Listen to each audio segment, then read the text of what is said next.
We begin tonight with a secret buried deep beneath the marble floors of the Habsburg Palace. A truth so forbidden that generations of emperors actively sought to erase it. It is the core of the Habsburg mystery, the answer to the haunting physical deformities seen in countless royal portraits. For centuries, you were told that the wide, protruding jaw, the heavy lip, the infamous Habsburg Jaw, was merely an unfortunate genetic quirk, a strange mark of nobility. This was a lie. It was instead a direct, calculated consequence of the most shocking moral decay, a political system built entirely on ritualized, enforced incest. The royal family did not merely permit marriage between cousins. They mandated it. This was not due to a lack of available partners, but a deliberate, perverse arithmetic of succession. They believed that by keeping the bloodline pure, they were retaining a divine right to the Roman Empire.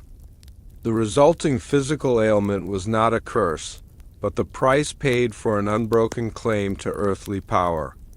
Every time a cousin married a cousin or an uncle married a niece, the House of Habsburg knowingly traded the health and sanity of their own children for one more centimeter of territory, one more year of absolute rule. This is the betrayal etched into their very bones. This is the truth the king buried, not under stone, but under silk and gold. Now, let us turn back the pages of the years. The light is dim, the chamber is quiet, and the scent of aged parchment fills the air. We are stepping back into the vast, silent, shadowed world of the Holy Roman Empire, a world where politics became a terrible theology, and blood was measured not for life, but for lineage. Tonight we enter the moral vacuum of the royal chapel, where every wedding was both a grand spectacle and a quiet, calculated tragedy. Settle in, and let the rhythmic cadence of this forgotten history guide you deeper into your rest. We will explore the silence that surrounded the most critical failure of an entire dynasty. The concept of dynastic marriage is, of course, nothing new to European history. Kings and emperors have always traded daughters for boarders, securing alliances with the cold exchange of vows. But the House of Habsburg elevated this practice to an almost religious, suffocating extreme, far beyond the pragmatic needs of statecraft. For them, the purpose of marriage was not merely alliance but accumulation. They sought to gather titles like jewels, concentrating power until the territories of Europe seemed to bleed. Together under the double-headed eagle of their coat of arms. This was the beginning of the moral arithmetic. Every marriage became a complex equation, designed to yield the highest possible political quotient. The variables in this equation were power, territory, and purity of the bloodline. The resulting solution, time and again, was a union that was both physically and morally unsound. Imagine the court in Vienna or Madrid, not as a place of joyful celebration, but as a silent, high-stakes game of chess played with the lives of children. The counselors and grandees were not asking, "Who does the prince love?" or even, "Who would be a strong political ally?" They were asking, with chilling detachment, "How close can the line be drawn? And how much more territory can this union secure before the resulting child becomes entirely unviable?" This mathematical coldness allowed them to override basic human instinct, basic theological warning, and basic medical sense. The Church, often the final arbiter on consanguinity, was skillfully navigated, sometimes bribed, sometimes coerced to grant the necessary dispensations. The popes themselves were caught in the web of Habsburg power, finding it difficult to deny a powerful emperor the right to marry his niece when that emperor held significant sway over the fate of Rome itself. The marriage, which the subtitle refers to as the one that had to fail, was not a single historical event, but the archetype of every forbidden union they undertook. It represents the point where the cost of ambition irrevocably outweighed the capacity for moral governance. Consider the young archduchesses and princes, raised in the hushed, cavernous halls of their palaces. From the moment of their birth, they were taught a singular, terrifying destiny. Their body was not their own. Their existence was purely an instrument for the preservation of the dynasty. They were not to fall in love, they were only to fulfill the equation.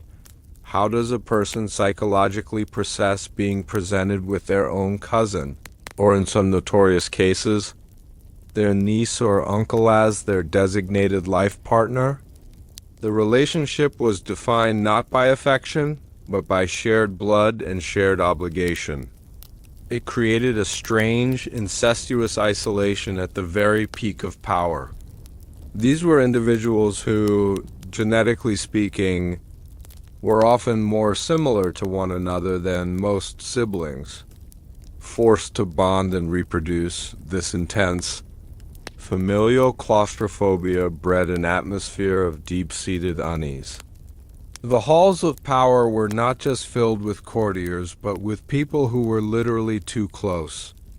Historians note the silence in their private chambers, the stiffness in their portraits, the lack of genuine warmth in their correspondences. They were sealed off from the world and sealed off, tragically, from each other.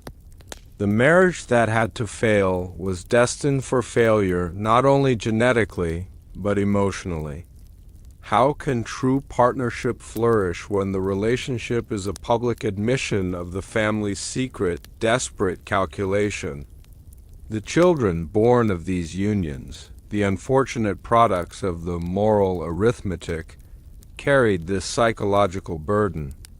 They were constantly scrutinized, their every sneeze, tremor, or unusual feature interpreted as either a sign of divine favor or, more often, a warning from the blood. The famed physical traits, the prognathism, the elongated features, the frailty, were not merely visible defects. They were public, undeniable evidence of the dynasty's crime against nature and morality. Yet the official line remained absolute. This was a mark of difference, a sign of sacred separation from the common populace. The most tragic component of this moral arithmetic was the systematic disregard for life. The rates of infant mortality, sterility, and mental incapacity within the Habsburg line soared far above the European average. These losses were not publicly mourned as tragedies, but privately logged as regrettable yet necessary operational costs. A child that died was simply a flawed variable in the great dynastic equation, to be replaced by the next attempt.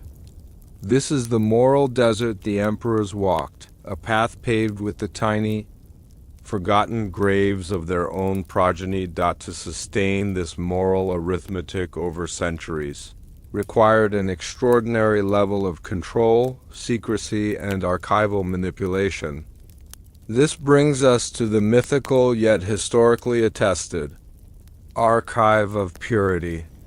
While not a single labeled vault, it existed as a hidden infrastructure within the Hofburg and the Escorial in Spain, system of record-keeping deliberately separated from the public. Official documents imagine a small, windowless chamber in the heart of the palace, lit softly by a single sputtering candle, attended only by a trusted, silent genealogist. This is where the truth was kept. The official records, the grand, leather-bound marriage contracts spoke of political alliances and dowries. But the secret ledgers, the ones kept for the eyes of the emperor and his most trusted confessor, spoke only of proximity. of shared great-grandparents of the diminishing genetic pool, these ledgers were the true maps of the empire. They didn't detail borders. They detailed blood. They tracked the precise degree of consanguinity, marking in code the unions that stretched the limits of what was genetically possible. They were the dynasty's dark prophecy, predicting which marriages would yield success and which were almost certain to produce an heir too. Frail to govern. The existence of this separate, hidden truth meant that the emperor and his closest advisors ruled with a terrifying, forbidden knowledge. They knew the risk. They knew the moral failure inherent in their policy. They watched the evidence of their decay unfold in the bodies and minds of their children. And yet they continued the practice. Why? Because the moral equation was immutable. The preservation of the dynasty's unique claim to its vast empire was the highest possible value, worth any price in human suffering. The power of this archive of purity was in its ability to both condemn and justify the policy. It allowed them to track the exact moment they tipped the scales, the precise marriage that accelerated the decline.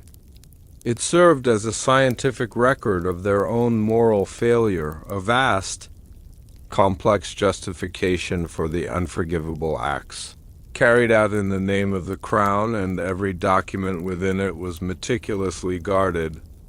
An act of intellectual treason against the public.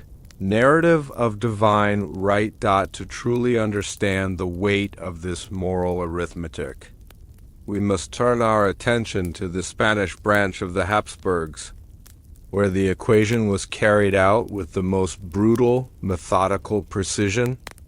It is here that the marriage that had to fail found its most tragic, ultimate expression. The Spanish Habsburgs, seeking to preserve their immense global power and keep the Spanish throne entirely within the family, engaged in a degree of inbreeding that verged on self-annihilation. Their lineage was a terrifying tapestry of close relative marriages, one following the other for over a century. The result was not just the famous Habsburg Jaw, but a full suite of physical and cognitive frailties that doomed the line.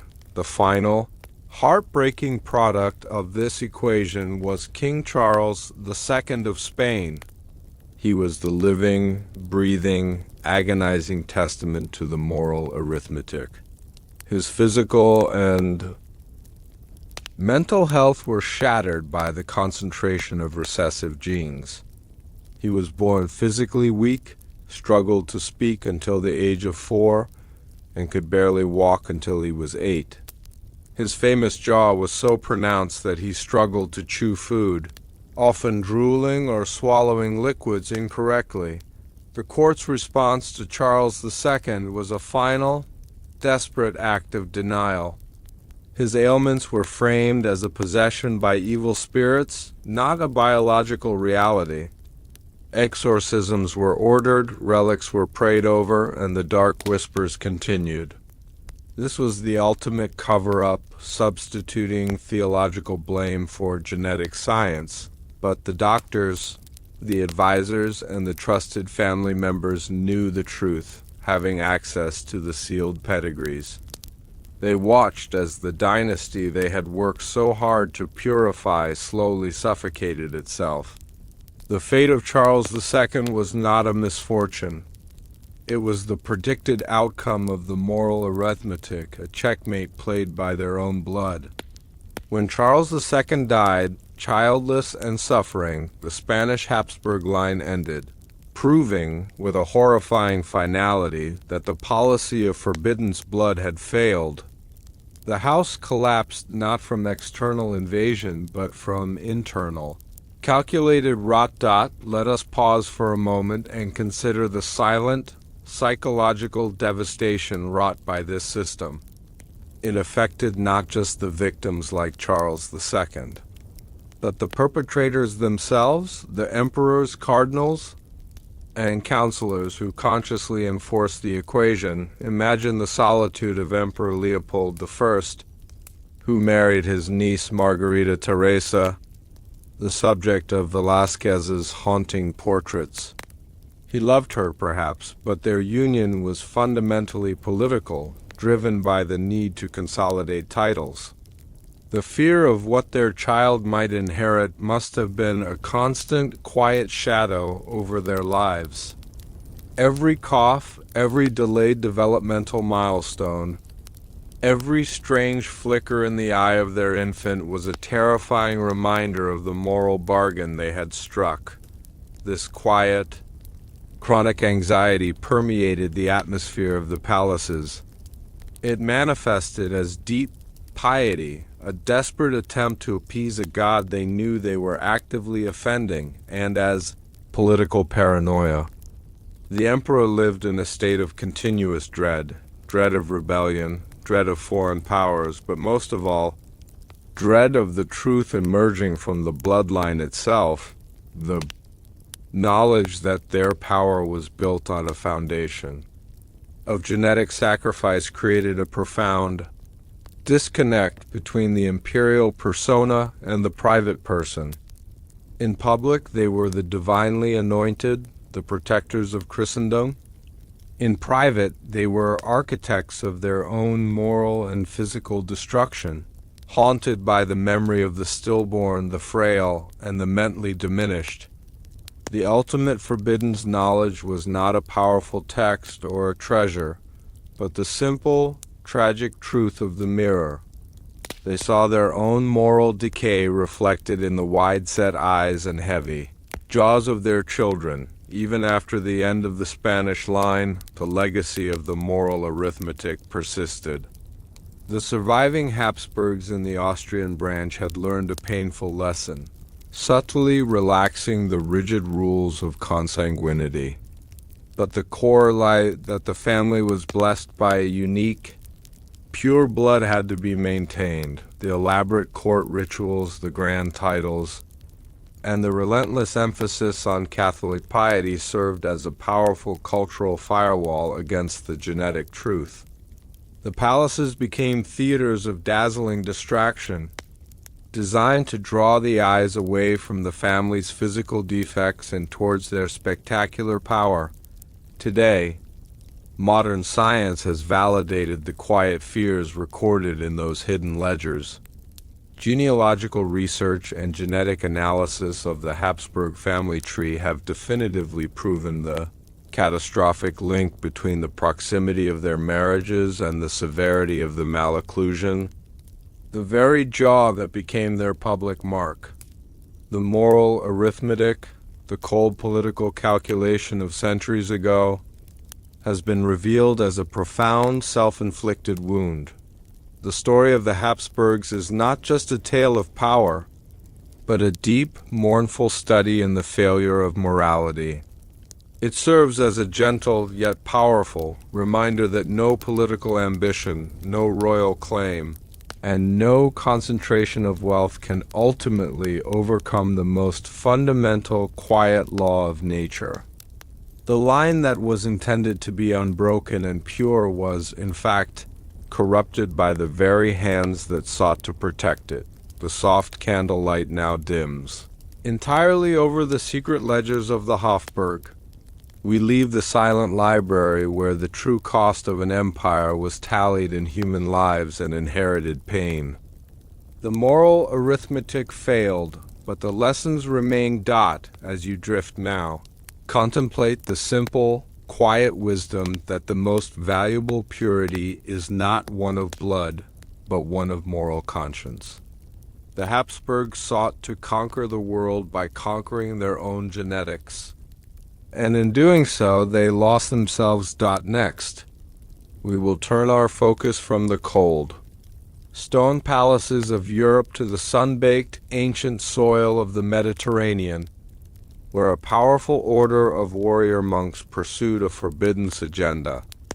We will unearth the secret files of the Knights Templar and discover that their real crime was not heresy, but a calculated, centuries-long betrayal of the very crusades they swore to protect. Sleep now, under the silent wisdom of history. Tonight, we delve into the most enduring lie of the Middle Ages, the fall of the Knights Templar. You have been told they were destroyed for heresy, for worshipping false idols, or engaging in unspeakable rites. This was a cover-up. The true charge, the forbidden knowledge that King Philip IV of France seized, was not religious, but treasonous. The Templars were executed because their secret archives proved they were not martyrs but masters of betrayal. They used the holy cause of the Crusades as a shield for a massive, cold-blooded financial conspiracy. Their legendary wealth came not from divine blessing, but from deliberately undermining Christian armies, securing their own economic dominance over the church and the crown. For decades, they secretly acted against their own allies, trading political advantage for gold, turning the sacred war into a grotesque financial instrument. This systemic moral decay was the true, unforgivable crime. This is the truth the king buried, not under flame, but under a more palatable lie of blasphemy. Now, let us turn back the pages of the years. The light is dim, the scriptorium in the Temple of Paris is quiet, and the scent of aged parchment and burnt wax fills the air. We are stepping into the heart of a vast, silent operation, a network of warrior monks who mastered banking and espionage. Settle in and let the slow, rhythmic cadence of this forgotten history guide you deeper into your rest. We will explore the silence that surrounded the most critical failure of an entire holy order, and the cold calculation that doomed them. To understand the scope of the Templars' moral failure, we must first understand their immense, almost incomprehensible power. Founded ostensibly to protect pilgrims on the road to Jerusalem, the order swiftly evolved. Their red cross became a universally recognized symbol of safety and sanctity. They were not just knights. They were the West's first true multinational bank. The Templars created sophisticated systems of credit and transfer that spanned the length of Europe and the Levant. A nobleman could deposit wealth in London and withdraw it instantly in Jerusalem, using a unique system of ciphers and notes.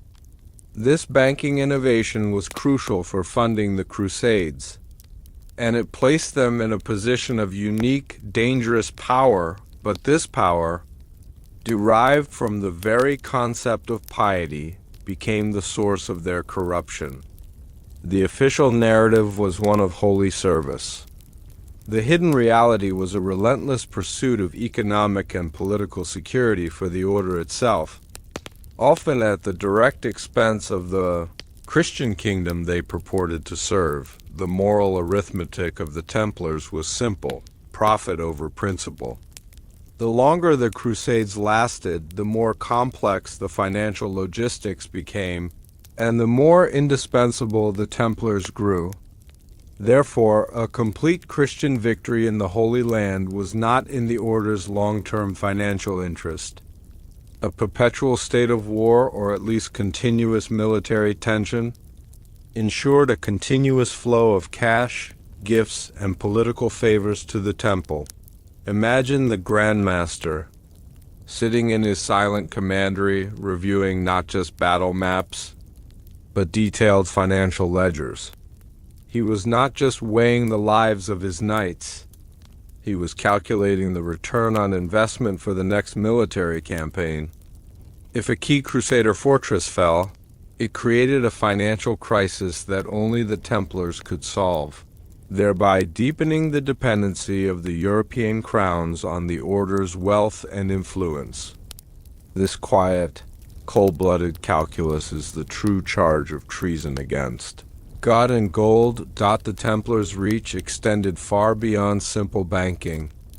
They were deeply embedded in the political machinations of the Crusader states. Their commanderies in Acre, Tyre, and Tortosa were fortresses of both military might and clandestine intelligence gathering. This intelligence was supposed to be used for the good of the Christian cause, but evidence suggests it was often used for the order's self-preservation.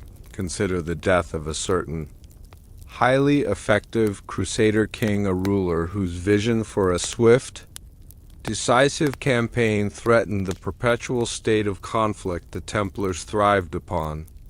While officially killed in battle, whispers persist, documented in certain hidden chronicles, that the Templars possessed crucial information, a betrayal of troop movements, a secret access point, or a deliberate delay in reinforcement that ensured the king's demise or the defeat of his forces. This was the doctrine of the necessary sacrifice. Ultimate goal of financial autonomy, that ruler became a variable to be removed from the equation. The quiet, insidious nature of the Templar betrayal meant it rarely involved direct action. It involved calculated inaction.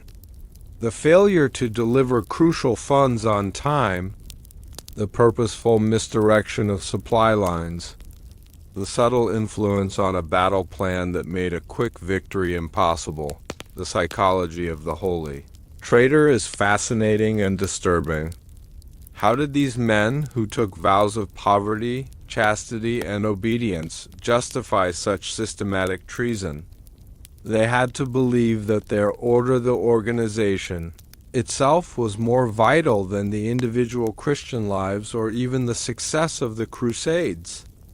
They convinced themselves that they were preserving a necessary financial backbone for Christendom, and that a few battlefield losses were a regrettable yet necessary operational cost. This is the moral corrosion of absolute power. Dressed in the white mantle of sanctity, the very stone of their fortresses in the Holy Land silent. Massive and seemingly eternal held the secret of their economic priorities. The security of their gold-filled vaults mattered more than the safety of the pilgrims, or the lives of the soldiers fighting alongside them. The silence of the desert night hid the deep moral scream of the Crusades' slow, calculated failure, the heart of the conspiracy. The undeniable proof King Philip IV eventually seized was not a mystical artifact but paper, specifically a ciphered system of ledgers and communication that detailed the order's financial sovereignty, its political espionage, and its strategic betrayals. The Temple of Paris, their colossal headquarters in France, was more than just a fortress. It was the nerve center of the Templars' global treasury, holding the wealth of kings and the secrets of the Church. When the Templars were rounded up on that fateful Friday the 13th in 1307, the official search focused on finding evidence of heresy: the Baphomet, the unholy kisses, the spitted cross. But the deeper, silent search, led by Philip's most trusted agents, was for the financial evidence. Imagine the chill in the great vault deep beneath the temple. It did not contain a mythical physical treasure, but an infinitely more dangerous one, the financial blueprint of Europe. These were not just records of loans. They were detailed maps of political vulnerability. They showed which kings were desperately indebted to the temple, which bishops were secretly beholden to their favor, and which military campaigns were deliberately underfunded to secure Templar advantage. The cipher in the Temple of Paris was the key to this forbidden knowledge. The communications between the Grand Master and the regional preceptors were not written in plain language. They used a complex substitution cipher, sometimes masked within religious prose or simple merchant tallies. This was the doctrine of strategic silence in practice. Only those at the very top of the order knew how to distinguish a prayer request from a command to subtly sabotage a royal treasury. When Philip's agents finally cracked the cipher, they uncovered the horrifying truth. The Templars had been running a parallel state, answerable only to themselves, systematically leveraging their sacred mission to achieve absolute economic dominance. The moral failure was complete.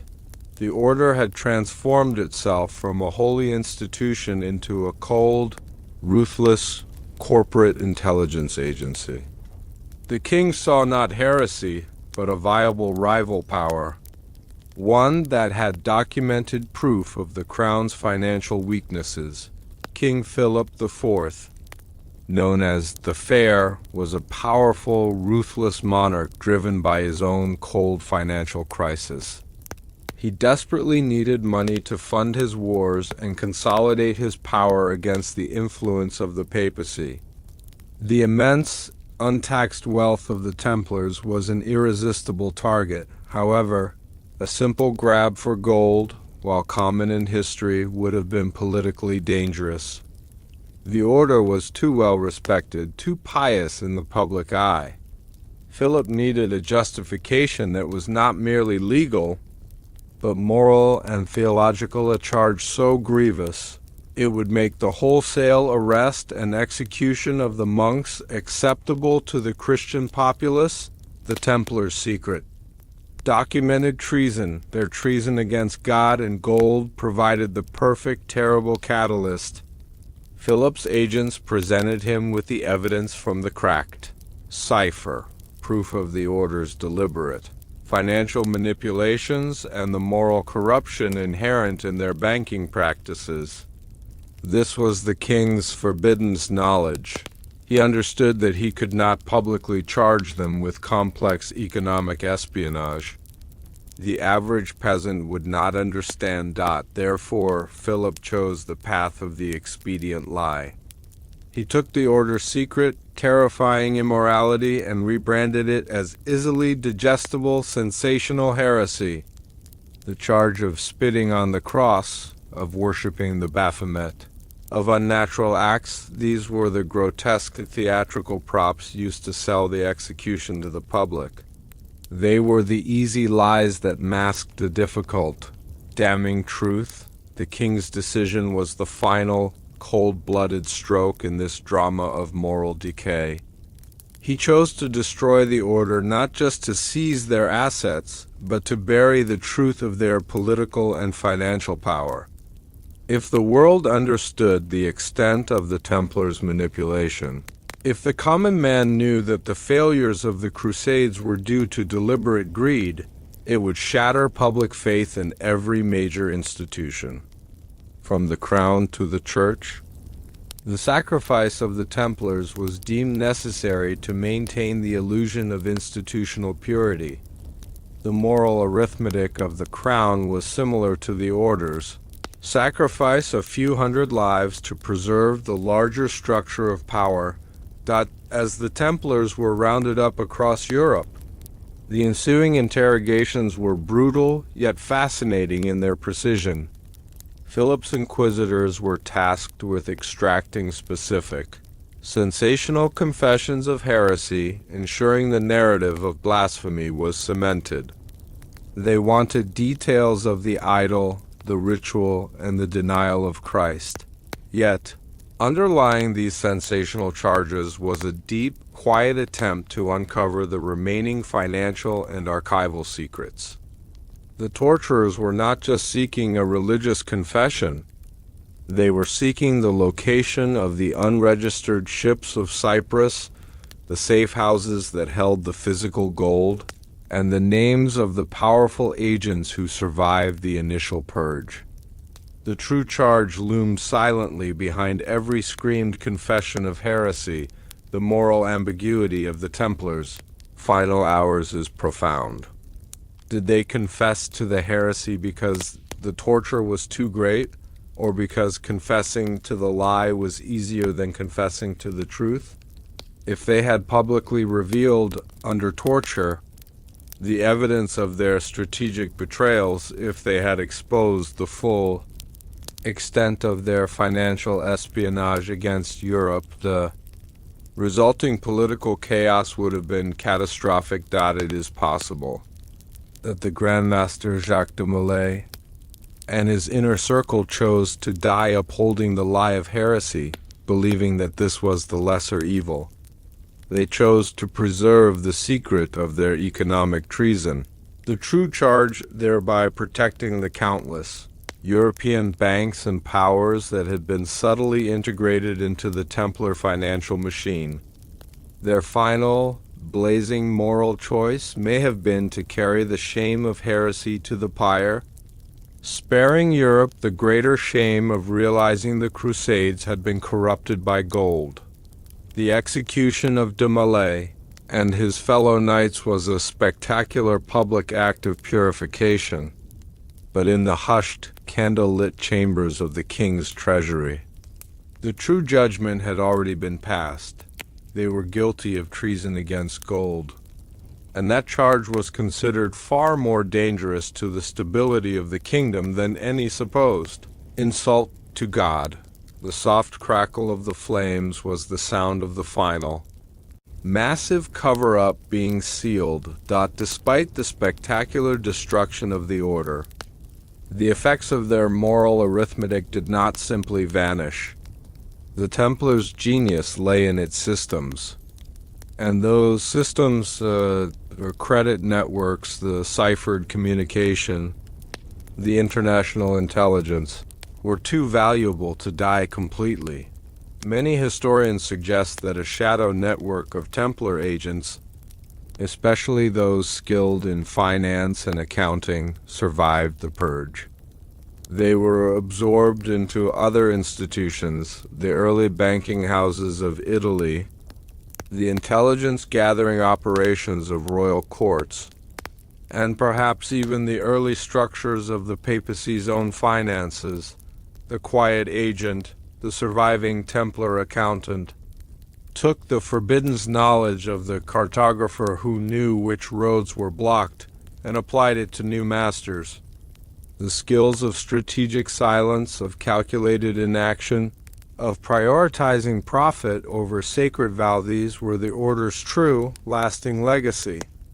The gold may have been seized, but the system of moral decay survived, weaving itself into the fabric of early modern finance and statcraft. The story of the Templars, therefore, is not a medieval ghost story.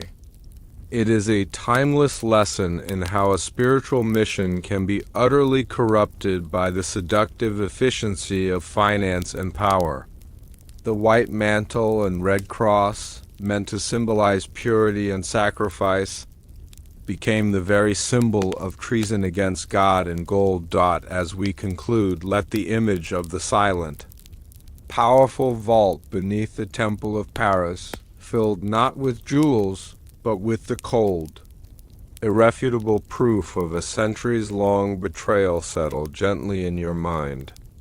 The Templars sought to protect their order above all else, and in the end, they were undone by the moral corruption of their own calculating success. The soft candlelight now dims entirely over the ashes of the pyres and the cracked seals of the royal archives. We leave the silent, fortified cities of the Levant and the massive, echoing hall of the Temple of Paris. The true charge remains a hushed whisper, a deeper truth settled beneath the loud lies of history. As you drift now, contemplate the haunting thought that the most dangerous betrayal is not the one committed with a sword, but the one recorded silently in a ledger. Next, we will shift our focus from the cold arithmetic of gold to the calculated sacrifice of life. We will turn to the vast, silent, and walled power of the Ming Dynasty in China, and unearth the terrifying silent famine strategy, a policy of deliberately withholding grain from distant provinces to weaken political rivals, a mass starvation engineered for stability. Sleep now, under the quiet wisdom of history, where the greatest secrets are often found in the most meticulous records. We stand at the threshold of a forbidden secret, not of gold or magic, but of paper and ink, deep beneath the sprawling complex of the Hofburg. The Habsburg emperors maintained an unseen, utterly unauthorized repository, the Library of Forbidden Pedigrees. This was the real heart of the empire's power and the source of its deepest moral decay. While the world saw grand marriage contracts, this hidden archive meticulously documented the truth. Centuries of deliberate, ritualized incest required to consolidate their claim over Europe. This was not random history. It was a cold, cruel science, an architectural plan for genetic disaster. The librarians who tended this vault were the true architects of purity, tasked with recording the systematic corruption of the royal bloodline, all in the name of political supremacy. They knew that the Habsburg Jaw was not a mark of divine favor, but a terrifying, inevitable consequence of their betrayal of natural law. This archive proved that the dynasty knowingly traded the health of its children for the retention of its titles. This is the truth the king buried deep in the silent stone, away from the light. Now, let us turn the heavy iron key and step into the silence of the vault. The light is dim, caught only by the flicker of a single candle, casting long, hypnotic shadows over shelves filled with ancient sealed scrolls. The air is heavy, thick with the scent of aged parchment, dried wax, and 100 years of hidden shame. We are entering the domain of the architect of purity, the trusted few who held the true blueprint of the Habsburg Dynasty. Settle in and let the rhythmic cadence of this forgotten history guide you deeper into your rest. We will explore the silence that surrounded the most critical, documented failure of an entire royal house. The very existence of this unseen library implies a profound, deliberate duality in the Habsburg rule. On the one hand, there was the public-facing monarchy, pious, grand, and utterly convinced of its divine mandate. On the other, there was the private reality, a cold, bureaucratic machine that quantified human relationships, purely in terms of genetic proximity and territorial acquisition. The individual we call the architect of purity was rarely an emperor himself. More often, he was a silent, highly educated official, a trusted Jesuit scholar, a private physician, or the emperor's most confidential secretary. His title was not grand, but his knowledge was absolute. He held the power to shape the future of the empire, not by commanding armies, but by certifying the next forbidden union. His work was a meticulous form of geometry. He dealt not in land measurements, but in degrees of consanguinity. He used complex genealogical charts, far more detailed and honest than the public records, to map the precise genetic distance between potential spouses. While the church required a dispensation for marriages within 4 degrees of separation, the architects were often calculating the danger within 3, 2, or even 1 degree. The library, therefore, was not a celebration of the dynasty, but a warning. It contained the meticulous record of past failures, the premature births, the stillborn children, the heirs who grew up with debilitating illnesses. These were the documented costs of their purity policy, the price paid for an unbroken claim to the Holy Roman Empire. The architect's job was to read these morbid histories and predict the precise point of genetic collapse, the marriage that had to fail, and then, chillingly, to recommend the union anyway. If the political gain was deemed sufficient, Consider the immense psychological weight carried by the architect of purity. He was one of the very few individuals who possessed the full, agonizing truth behind the imperial facade. He saw the beautiful, regal portraits of the young archduchesses and knew their true destiny was to serve as genetic conduits for political contracts. Regardless of the personal or biological outcome, his chamber was, in essence, a psychological vault where moral responsibility was locked away. He had to be utterly cold, utterly detached, treating royal lives as mathematical variables. This moral numbness was the key to his survival and the key to the dynasty's longevity. If the architect succumbed to empathy, if he argued for the health of the heir over the political claim, he would be immediately removed and silenced. For he held the greatest secret of the crown. The archive contained detailed family health records, often disguised in medical Latin or elaborate codes, detailing the exact progression of the Habsburg Jaw, along with other, more debilitating genetic traits.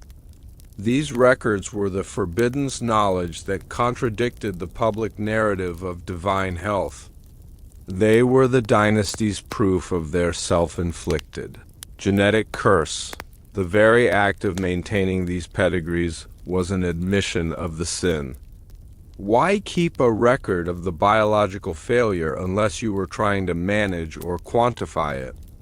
It suggests the Habsburgs operated under a strange, terrible delusion that if they could perfectly document the decay, they could somehow control its outcome. The library was their attempt to impose rational order on an irrational, immoral act in the dead of night. The architect would sit with the centuries of documents spread before him, the flickering candle illuminating a web of familial connections so tight, so convoluted that the lines blurred into a single, terrifying knot of blood. The marriage that had to fail was not a mistake. It was the inevitable, logical conclusion of the architect's cruel, geometric process. To enforce the lie, the dynasty engaged in a parallel artistic and cultural cover-up. The official royal portraits, those grand, shimmering displays of silk, lace, and military pride, served as the public record. They minimized the physical traits, softening the severity of the prognathism, often painting the archduchesses with a gentle, slightly closed mouth. The architect of purity, however, possessed the unveiled truth. His pedigrees were the raw data that stripped away the court painter's flattery. He held the medical and genetic records that proved the portrait was a lie. This created a profound internal conflict within the court. The beautiful, public-facing history versus the ugly. Hidden reality, the contrast between the two artifacts, the public portrait and the private pedigree, is the central psychological thread of this secret. The portrait whispered of divinity and grace. The pedigree screamed of deformity and decay. And the emperor, standing between these two competing versions of reality, was forced to govern based on the terrifying information contained in the unseen library. Imagine the emperor, requiring the architect to cross-reference a marriage proposal with the forbidden records. The architect would present the projected outcome, Your Majesty. This union, while politically consolidating the Iberian lands, carries a 75% risk of infertility and a high probability of severe cognitive impairment in the third generation. And the emperor, with the weight of the entire empire on his shoulders, would choose to ignore the warning, signing the marriage contract with a shaky hand. That signature was the moment the moral equation became an official, devastating act of self-betrayal. The architect had done his duty. He had calculated the consequence. But the emperor chose the political prize over the human cost, making the architect a silent, unwilling accomplice in the systemic moral failure of the crown. This continuous, conscious choice is what elevates the Habsburg story from tragedy to true moral corruption within the unseen library. There was a particularly secure inner vault, the Chamber of Sealed Pedigrees. These were documents relating to the most sensitive unions, the marriages of first cousins, or uncle and niece, those that required the most elaborate dispensations from Rome and carried the highest genetic risk. These were the ultimate examples of the moral arithmetic. These sealed scrolls were not to be consulted lightly. They were the final warning. They detailed the lineages that led directly to the near collapse of the Spanish line, particularly the unfortunate King Charles II, whose existence was the dynasty's ultimate tragic calculation. The architect would refer to these documents only when a crisis loomed, when an heir was proving to be too frail, or when a foreign power questioned the legitimacy of the succession, the very act of sealing. These documents was the ultimate form of dynastic self-protection. It acknowledged the danger while simultaneously preventing the knowledge from escaping. It was a lock placed not on a treasure, but on a curse.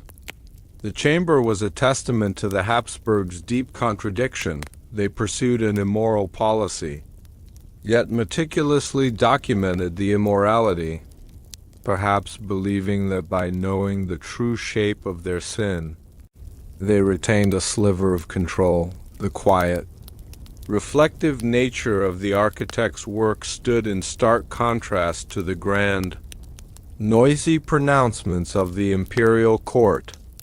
While the trumpet sounded for a royal wedding, the architect would be silently updating the sealed scroll, adding the expected date of the next infant death, the next stillbirth, the next instance of documented cognitive decline. The power of the library was that it was always ahead of the news, predicting the tragedy before it unfolded. This knowledge, this certainty of future suffering is the core of the Forbidden's pedigree. It is the chilling realization that the great, powerful empire was consciously engineering its own eventual, agonizing biological end, one meticulously recorded marriage at a time.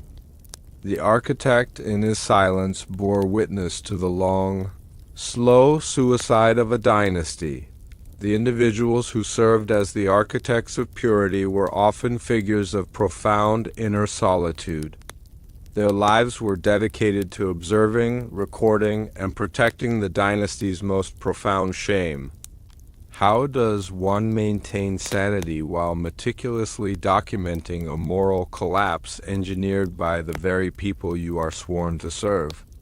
They developed a sophisticated psychological defense, bureaucratic detachment. The pedigrees were not about people. They were about lines, ratios, and risk assessment. Every name was a node, every marriage a vector.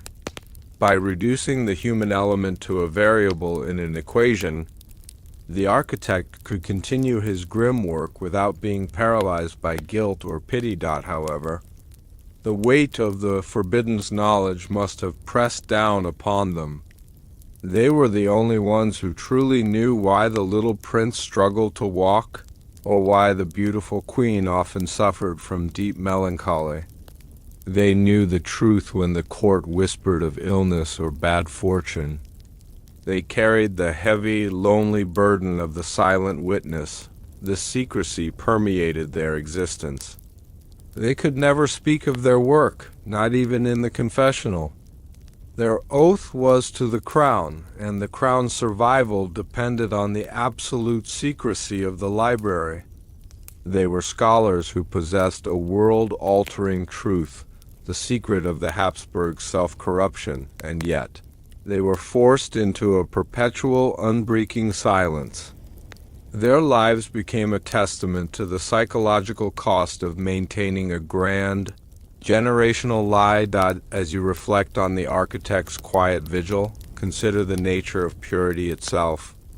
The dynasty sought genetic purity through inbreeding, believing it would consolidate their power. Instead, they achieved a perfect, tragic form of moral impurity, documented in every sealed scroll they possessed. The library became a mausoleum of their own ethical failure, the tradition of the unseen library, though diminishing with the modernization of Europe, established a powerful legacy of control and censorship. The focus on documentation and calculated risk management became institutionalized, transforming from a genetic exercise into a political one, even as the physical threat of the Habsburg Jaw receded with more external marriages. The psychological mechanism of the architect of purity remained, the belief that the state could, and should, manage its own moral narrative through the selective destruction or preservation of records. The forbidden pedigrees were the genesis of a far grander philosophy of royal information control, the ultimate destruction, or perhaps the dispersal and successful resealing of this archive is still shrouded in mystery. It represents one of the most successful historical cover-ups. We know the consequence, the tragic history of the Habsburg decline, but the specific tools, the exact ledgers detailing the costs, remain largely hidden. Tonight, we rest knowing that beneath the tranquil surfaces of history, there often lies a meticulous, cold-blooded arithmetic. The architect of purity succeeded in his terrible mission. He kept the dynasty on the throne for centuries, but he did so by knowingly charting the course of his own family's genetic and moral destruction. The silence of the library is the calm after the storm, the quiet proof that the greatest empires can be undone not by external foes but by the relentless, internal logic of their own, self-serving calculations. The soft candlelight is finally extinguished in the chamber of sealed pedigrees. We leave the silent vault and the heavy burden of the architect of purity. The moral arithmetic has ceased, and the lines drawn in the hidden genealogies have faded to the color of ash. As you drift now, contemplate the delicate balance between knowledge and morality, and how easily one can be corrupted by the other when absolute power is the goal. Next, we will shift our focus from the geometric silence of the palace to the devastating noise of natural disaster. We will turn to 17th century London and uncover the shocking truth that the Great Fire of London was not an accident, but a deliberate, controlled burn orchestrated by the Crown to wipe out the plague and the property deeds of their enemies. Sleep now, under the quiet wisdom of history, where the greatest secrets often hide behind the loudest public catastrophes. We begin tonight in the vast, echoing silence of the royal nurseries, where the Habsburg secret first took root. It is here that the dynasty's moral arithmetic began to exact its terrible price. These infants, the Archdukes and Archduchesses, were raised together, sharing toys and lessons, believing themselves to be ordinary cousins. Yet, in the eyes of the Crown, they were already designated destinies. They were the living variables in the most forbidden of royal experiments, mandatory inbreeding. The nursery was not a place of innocence, but a staging ground for political contracts, a breeding ground for genetic failure. The secret lay in the moment they realized their shared blood meant not just familiarity, but an inescapable future. Their childhood bond was not love, but a curse, a quiet, agonizing preparation for a marriage that was politically essential but biologically catastrophic.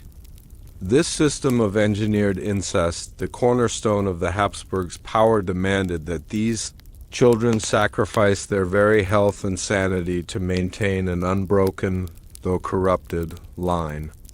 This is the truth the king buried, not in the archives, but in the innocent eyes of his own heirs. Now, let us draw close to the heavy velvet curtains of the palace nursery. The air is warm, thick with the scent of beeswax and the faint, sweet smell of forgotten lavender. We are stepping into the most protected yet most vulnerable part of the imperial household. Settle in and let the slow, rhythmic cadence of this deeply personal history guide you deeper into your rest. We will explore the silence that surrounded the most intimate, tragic failure of the Habsburg family, the quiet price paid by the children themselves, in the vast palaces of Vienna and Madrid. The early lives of these destined cousins were marked by an atmosphere of hushed, gilded isolation. They were surrounded by opulence, but cut off from the casual freedom enjoyed by even minor nobility. Their playmates were usually their own siblings and the very cousins they were expected to eventually marry. This early proximity served a powerful psychological function. It normalized the idea of marriage within the immediate family. The future spouse was not a strange ambassador's daughter, but the familiar figure from the next bedchamber, the person with whom one had shared childish scrapes and whispered secrets. This made the later political decree of their union less shocking, more inevitable, more like a continuation of a shared, enclosed destiny. Yet as the children grew, the subtle, quiet price of their lineage began to manifest. The Habsburg Jaw, the defining feature of the dynasty, often became noticeable in early adolescence. What began as a distinctive royal feature slowly morphed into a practical disability. For the children, this was not merely a physical difference. It was a public mark of their unique, terrifying role in the dynastic machine. Imagine the young archduchess looking at her cousin, the future emperor, and seeing her own physical traits reflected back with startling intensity. They were, in a very literal sense, seeing their future, genetically compromised self. This shared biological fate created a deep internal isolation. They were taught to see themselves as special, chosen, and entirely indispensable, yet simultaneously, they were living proof of the moral decay inherent in that very claim. The nursery became a quiet chamber of self-recognition, where innocence faded not through exposure to the world, but through the realization of the absolute solitude of their shared bloodline. The quiet price of the lineage was paid long before the wedding vows were exchanged. It was paid in the subtle, daily pressure of expectation. The education of these cousins was entirely geared towards their eventual union. They were instructed in shared histories, shared languages, and shared political doctrine. The idea of separation or alternative partners was simply unthinkable, a form of treason against the carefully crafted moral arithmetic of succession. This created a unique psychological contract between the cousins. They were bound not by choice, but by the cold iron will of the empire. Their relationship was political before it was personal. In the silence of the palace gardens, they might have shared tender moments, but beneath every glance lay the awareness that their future was predestined, their purpose solely to concentrate power and produce a viable heir. Regardless of the genetic cost, this bond was often characterized by a profound lack of true intimacy.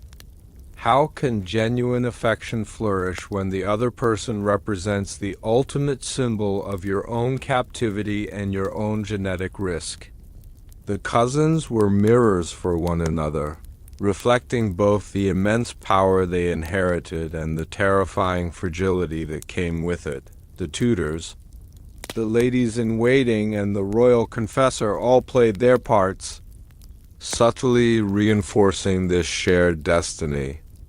The archdukes were taught that their primary duty was to maintain the line, and the archduchesses that their greatest virtue was obedience to the dynastic will. The quiet price was the surrender of personal choice, the loss of any dream that extended beyond the palace walls and the family tree. The vast empire shrunk for them to the claustrophobic dimensions of their own nursery and later their own shared bedchamber. The wedding ceremony, when it finally arrived, was the ultimate public theater of the private tragedy. It was the moment the cousins transitioned from childhood companions into agents of the dynasty's genetic experiment. The event, often spectacular and witnessed by all of Europe, was designed to broadcast the illusion of power, stability, and divine favor. But the architect of purity, consulting his hidden ledgers, knew the truth. He knew that beneath the diamonds and velvet, the union was a profound act of calculated risk.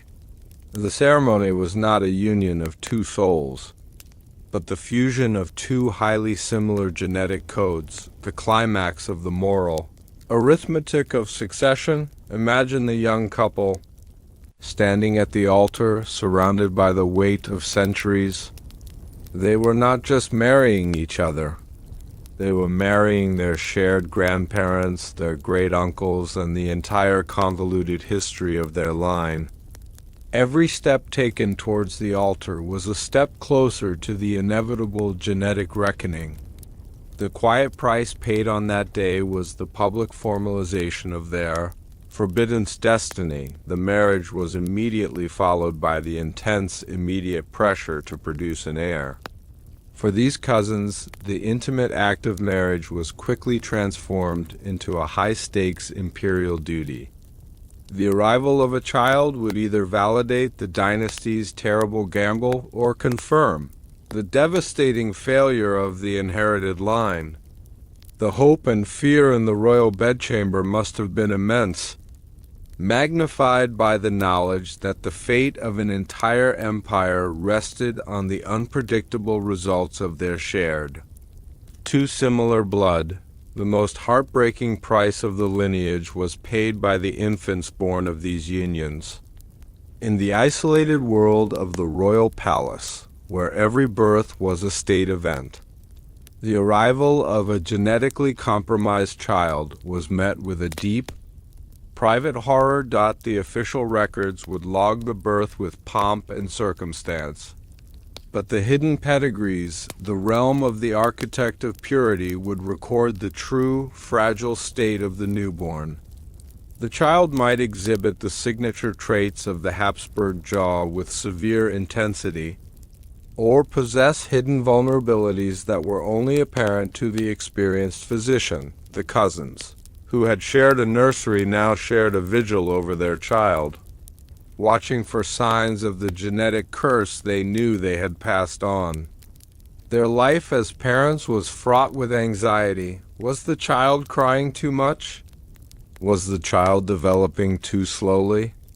Was the child too frail?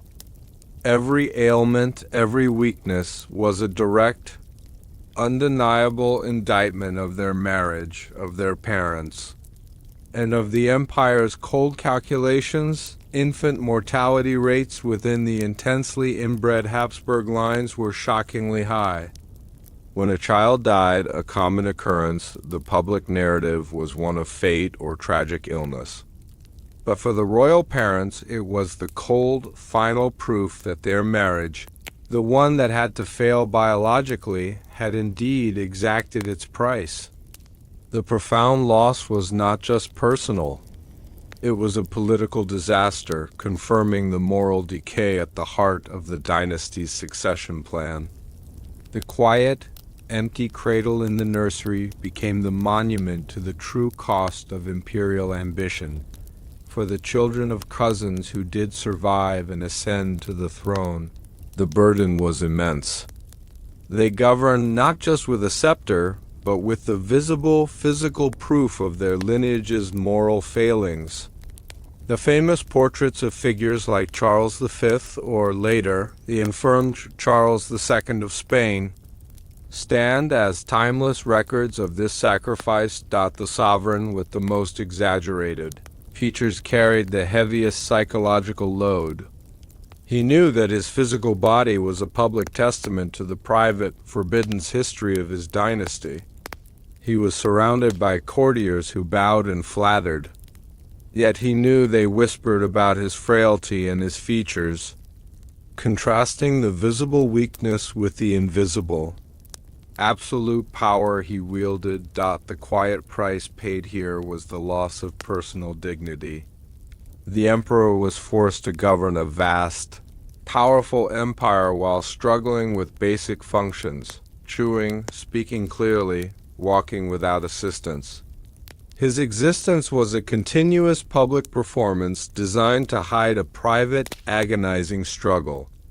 The immense, rigid etiquette of the Spanish court in particular was not just tradition. It was a heavy screen erected to shield the infirm monarch from public scrutiny, allowing the true power to be exercised by those around him, the cousins who shared a nursery and later shared a destiny as rulers eventually shared this final isolation, the deep, lonely knowledge that they were the living, breathing symbols of a moral failure that had been calculated and enforced by their own ancestors for the sake of the crown they now wore. The weight of the golden tiara was nothing compared to the weight of their own compromised blood. The final, devastating chapter in this story of the cousins and their destiny comes with the end of the Spanish Habsburg line. Charles II, the ultimate product of the intense inbreeding, died childless and physically broken. He was the most tragic and complete fulfillment of the architect of purity's darkest prediction. His death was not a sudden military defeat, but a long, slow dissolution, a quiet decay that mirrored the dynasty's own moral descent. The cousins who had begun their lives side by side in the nursery had, through their descendants, reached a terrifying biological terminus. The empire's obsession with keeping the blood pure ultimately rendered the blood sterile. The silence that followed the death of Charles II was profound. It was the silence of an entire family line extinguished, not by plague or war, but by its own merciless calculation. The vast wealth and titles were passed to other families, but the unique, harrowing secret, the history recorded in the hidden pedigrees of the cousins, remained with the surviving Habsburg branch. They learned, finally and irrevocably, that the quiet price of the lineage was too high. The moral arithmetic had yielded 0. As we conclude this reflection, let the quiet, candle-lit image of those two children in the royal nursery settle in your mind. Two cousins, holding hands, entirely unaware that the intimacy of their shared blood would one day become the reason for their personal tragedy and their dynasty's collapse. The final candle flickers and dies in the silent nursery. We leave the memory of the cousins and the weight of their destiny behind us. The quiet price of the lineage was paid in full, demonstrating that the most ruthless political strategy can be undone by the simple, unforgiving laws of biology. As you drift now, contemplate the haunting thought that the cost of preserving absolute power often requires the absolute sacrifice of the innocent. Next, we will shift our gaze to the east, where the vast, walled power of the Ming Dynasty in China held an even darker secret. We will uncover the truth behind the silent famine strategy, a policy of deliberate, engineered starvation used by the court to control the remote provinces.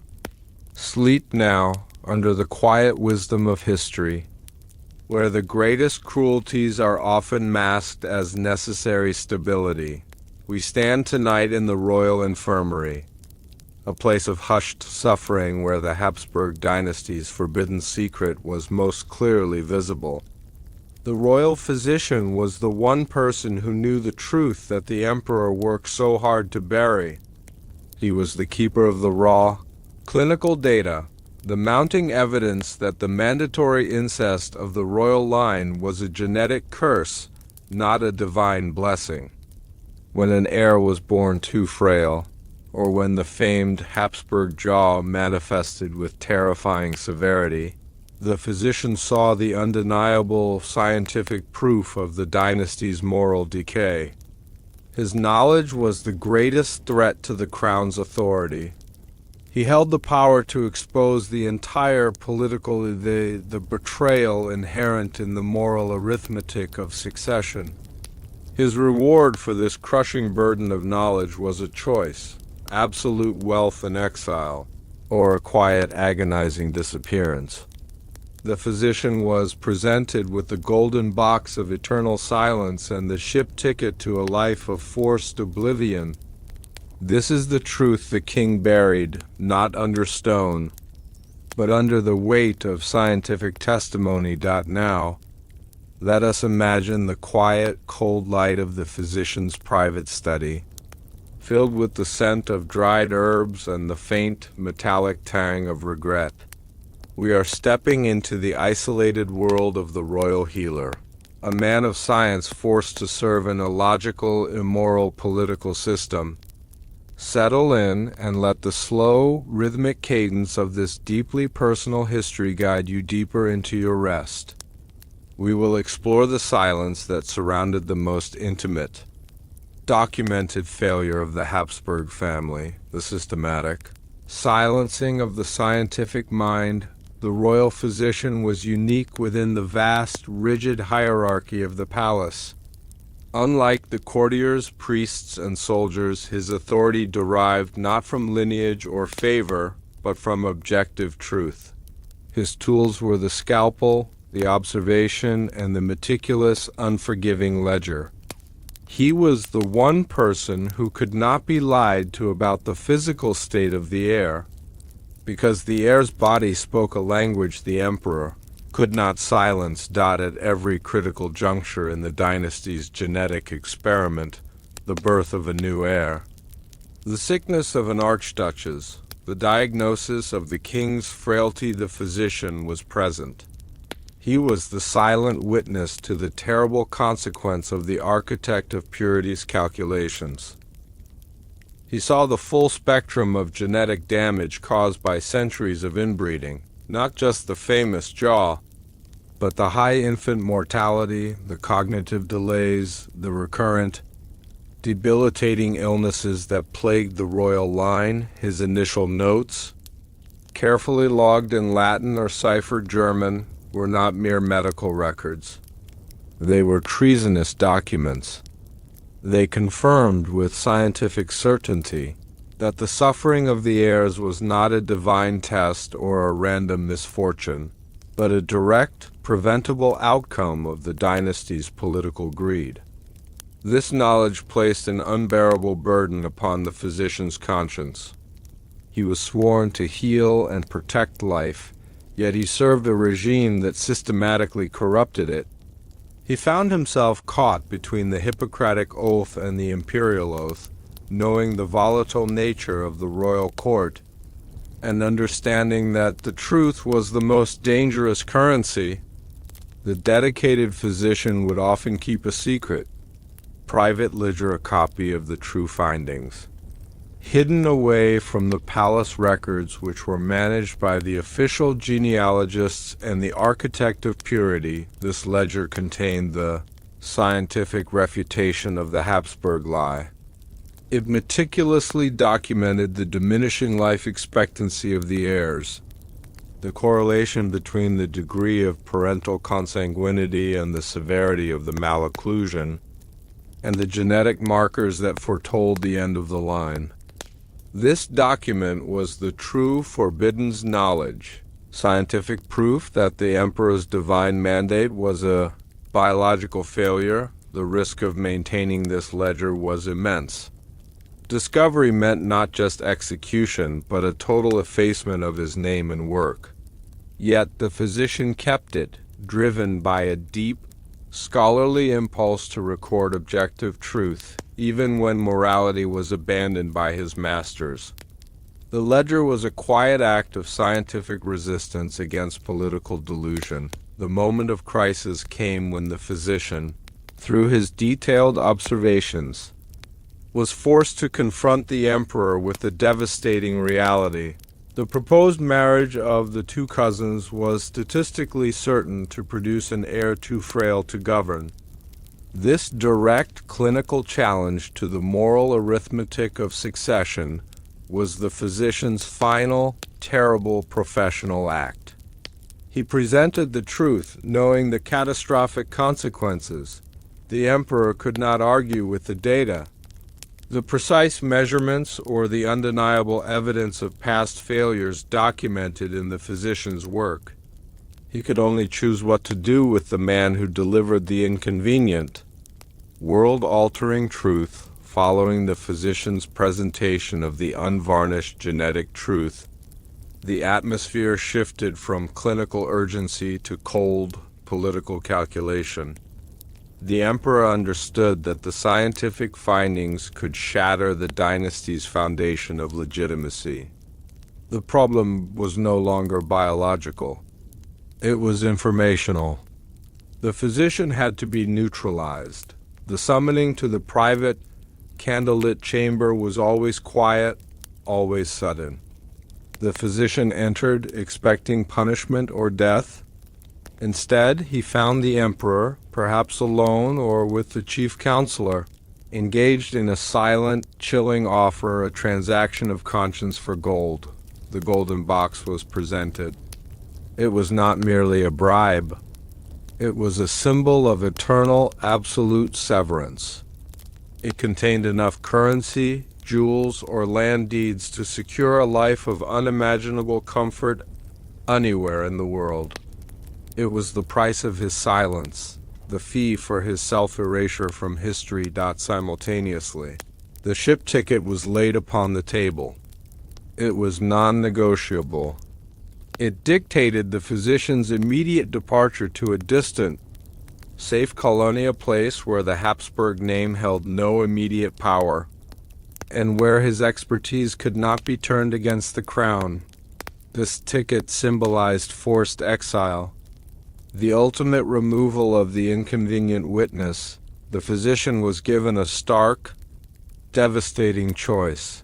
Accept the golden box and live in luxurious silence, or refuse, stay in the capital, and face a far more permanent silence, a quiet disappearance that would be officially blamed on a sudden illness or a foreign plot. This moment was the absolute zenith of the dynasty's moral decay, using wealth and banishment to destroy objective, life-saving knowledge. The acceptance of the golden box was more than a financial transaction. It was a profound act of betrayal against his own scientific integrity. By taking the gold, the physician agreed to two things. First, to surrender his original, truthful records, allowing the architect of purity to substitute them with sanitized, false documents. And second, to never, under any circumstance, speak or write of the true genetic condition of the Habsburg line. The immediate consequence of this choice was the destruction of the physician's secret ledger. The paper, stained with years of honest observation, was carefully burned, the ashes scattered, and the truth reduced to smoke. This destruction symbolized the crown's absolute control over its own historical narrative. The psychological toll on the physician must have been immense. He carried the burden of forbidden knowledge, the certainty that the heir he was leaving behind was destined for suffering due to the policies he had just agreed to conceal. He had chosen personal survival over public truth.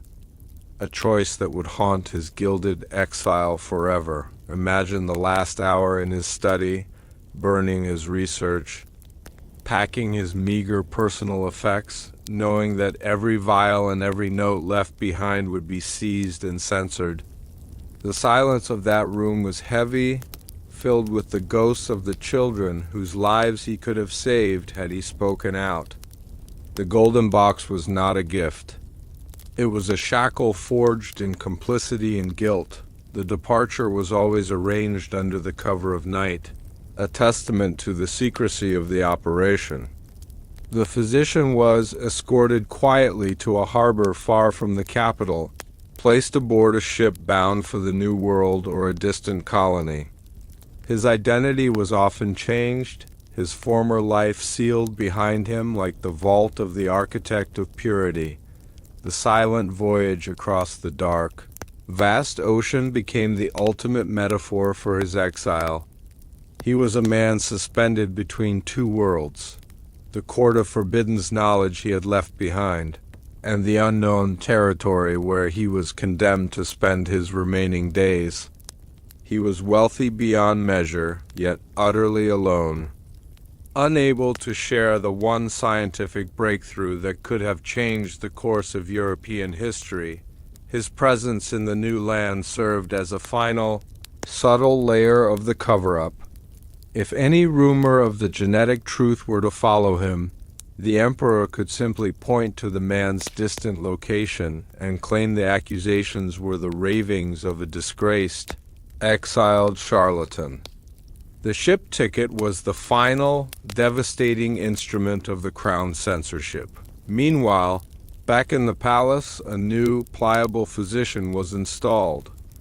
This replacement, chosen for his lack of curiosity or his absolute loyalty, would carry on the official lie attributing any royal malady to divine displeasure or unhealthy humors, carefully avoiding any mention of consanguinity.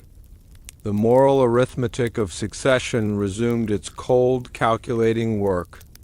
Unhindered by scientific fact, the story of the physician who was given the golden box is the story of scientific truth being sacrificed at the altar of political power.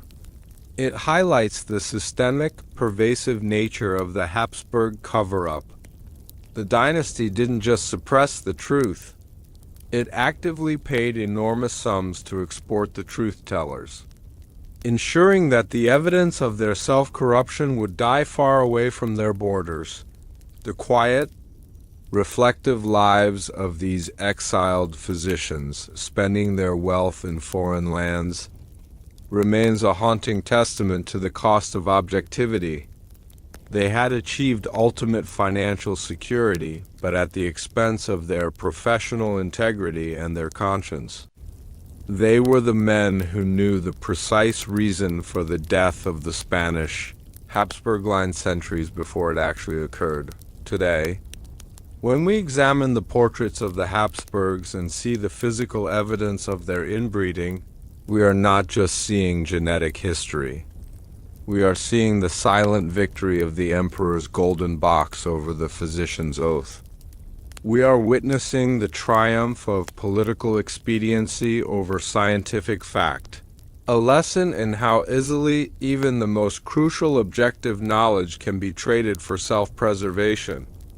The Habsburgs mastered not only the art of acquiring empires, but the darker art of systematically silencing every witness to their moral and biological decline. The gentle rocking of the banished ship fades, and the golden box rests quietly on the table of a distant, isolated house. We leave the physician to his conscience and the crown to its enduring lie. The genetic truth was silenced, but the physical evidence remains forever etched on the faces of the emperors. As you drift now, contemplate the haunting thought that the costliest secret is often the one that forces a man to abandon his purpose and his home for the sake of survival. Next, we will shift our focus from the genetic failure of European royalty to the organized, Betrayal within the Holy Land. We will examine the final, devastating, and forbidden knowledge held by the Knights Templar, the truth of their doctrine of calculated survival, which mandated the sacrifice of their own Christian allies for gold. Sleep now under the quiet wisdom of history, where the greatest secrets are often bought with the heaviest price. We draw close tonight to the most protected, most private space in the imperial palace, the emperor's personal confessional. This small, dark chamber holds the true heart of the Habsburg forbidden secret. You have learned of the dynasty's moral arithmetic, the mandated incest, but here, in the quiet, we witness the emperor's private, agonizing struggle with the consequences. He knew with absolute certainty that his political ambition was destroying his own children. He was the one who signed the marriage decrees that guaranteed the genetic curse would continue, and he was the one who watched the terrifying, inevitable decay manifest in the face of his own heir, the visible proof of his great sin. This was not a moment of divine grace, but a desperate confrontation with his own conscience. The confessional was where the emperor wrestled with the knowledge that his bloodline was already betrayed, sacrificed for an unbroken crown. His frequent, desperate confessions were not acts of piety, but attempts to find solace for the unforgivable lie he imposed on his family and his empire. This is the truth the king buried, not in stone, but in the silence of his own soul. Now let us imagine the small, hushed chapel late at night, when only the deepest shadows move. The air is still, cool, and dominated by the faint scent of incense and hot wax. A single, flickering candle illuminates the lattice of the confessional, casting the emperor's face in deep relief. Settle in and let the slow, rhythmic cadence of this deeply psychological history guide you deeper into your rest. We will explore the silence that enveloped the man who possessed absolute power, but who was ultimately powerless against the decay he had deliberately set in motion, the Habsburg. Emperor was revered as a figure of divine mandate, the protector of the faith and the temporal ruler of vast territories. Yet, in the quiet solitude of his private moments, he was simply a man burdened by an impossible choice. The dynasty's survival over his family's health thought the struggle began not at the confessional, but at the writing desk. The marriage contracts that solidified the unions of cousins, nephews, and nieces, the necessary exchanges that fueled the moral arithmetic of succession, were signed by his hand. This signature was the physical, conscious act that perpetuated the genetic decay. He could not claim ignorance. The architect of purity and the royal physician had presented him with the data. The pedigrees and the clinical warnings. The emperor knew with devastating certainty that the marriage he authorized would likely lead to stillbirth, frailty, or the eventual extinction of his own line, as tragically happened with the Spanish branch. This knowledge transformed the simple act of signing a parchment into a profound moral transgression. The pen, heavy with imperial weight, became an instrument of self-destruction. He sought forgiveness, not for typical royal sins of war or political intrigue, but for the intimate, unforgivable crime against his own blood. He confessed not just the act, but the cold, rational intent behind the act, the conscious decision to prioritize political stability, the unbroken line of succession over the ethical responsibility for his children's well-being. This was the source of his chronic, consuming anxiety, the knowledge that his greatest political success was simultaneously his greatest personal and moral failure. The emperor's confessor was a figure of immense, quiet power. He was often a high-ranking Jesuit, bound by vows of loyalty, both to the church and, critically, to the emperor himself.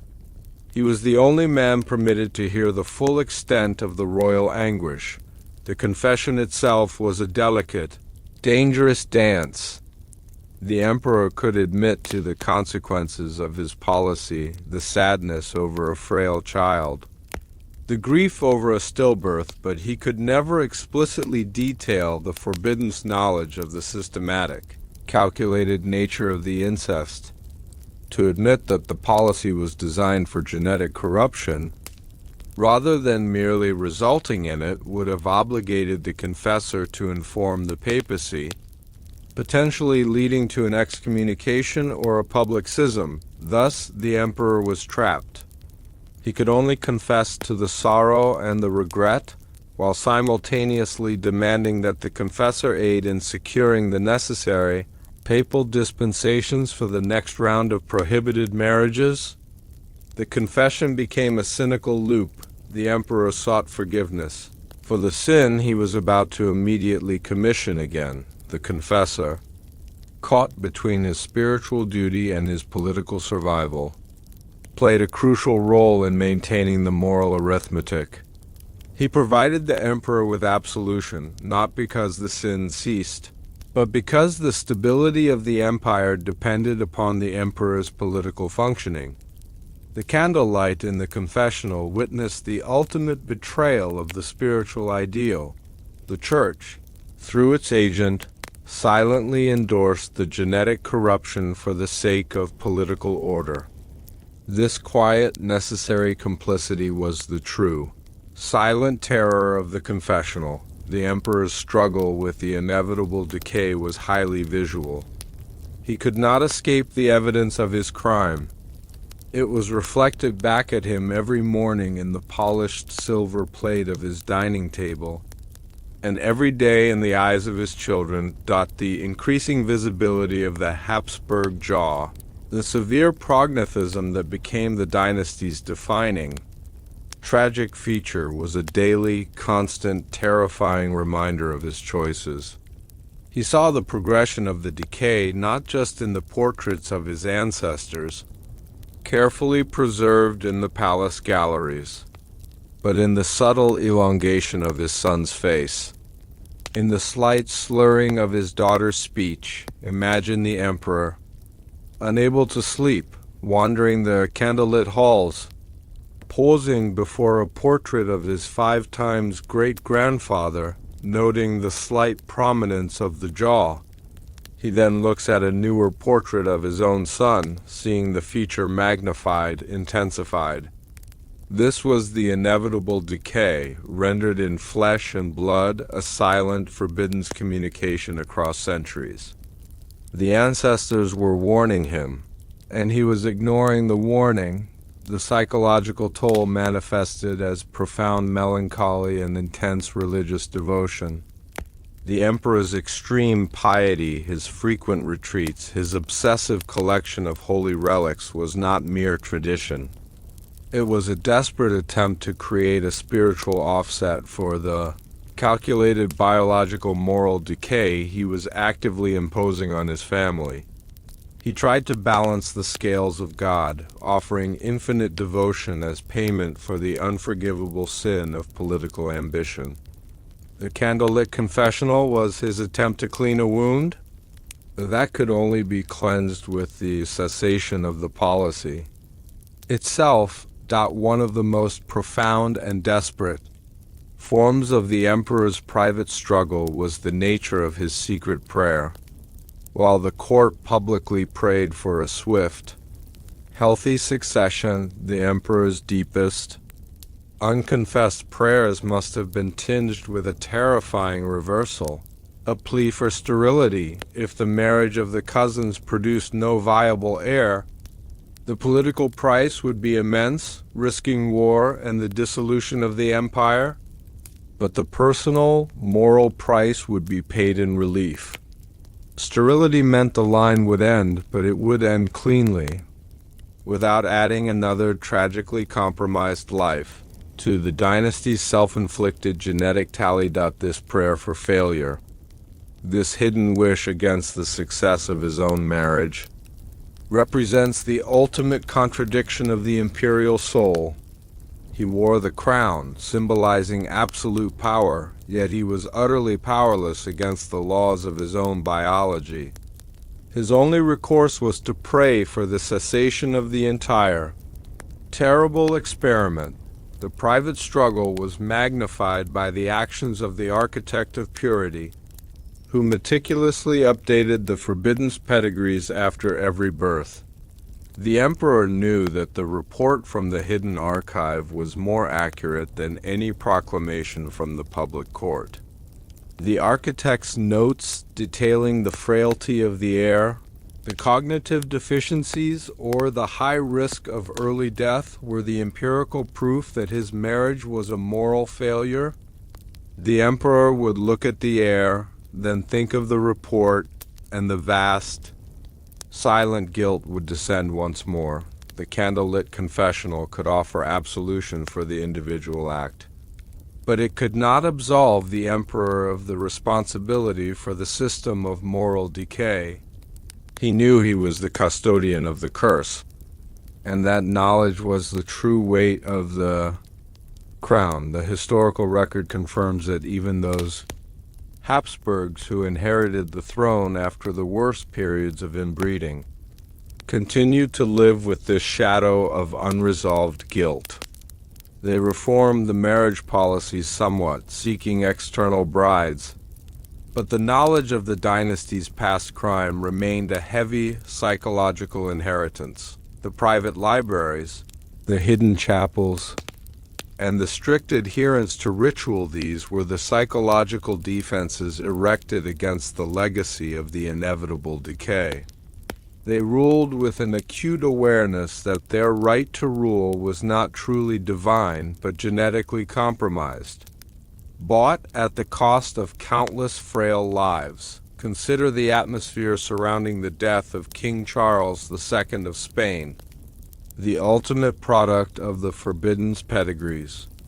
His agonizing physical and mental suffering was a direct, visible consequence of the centuries of moral arithmetic.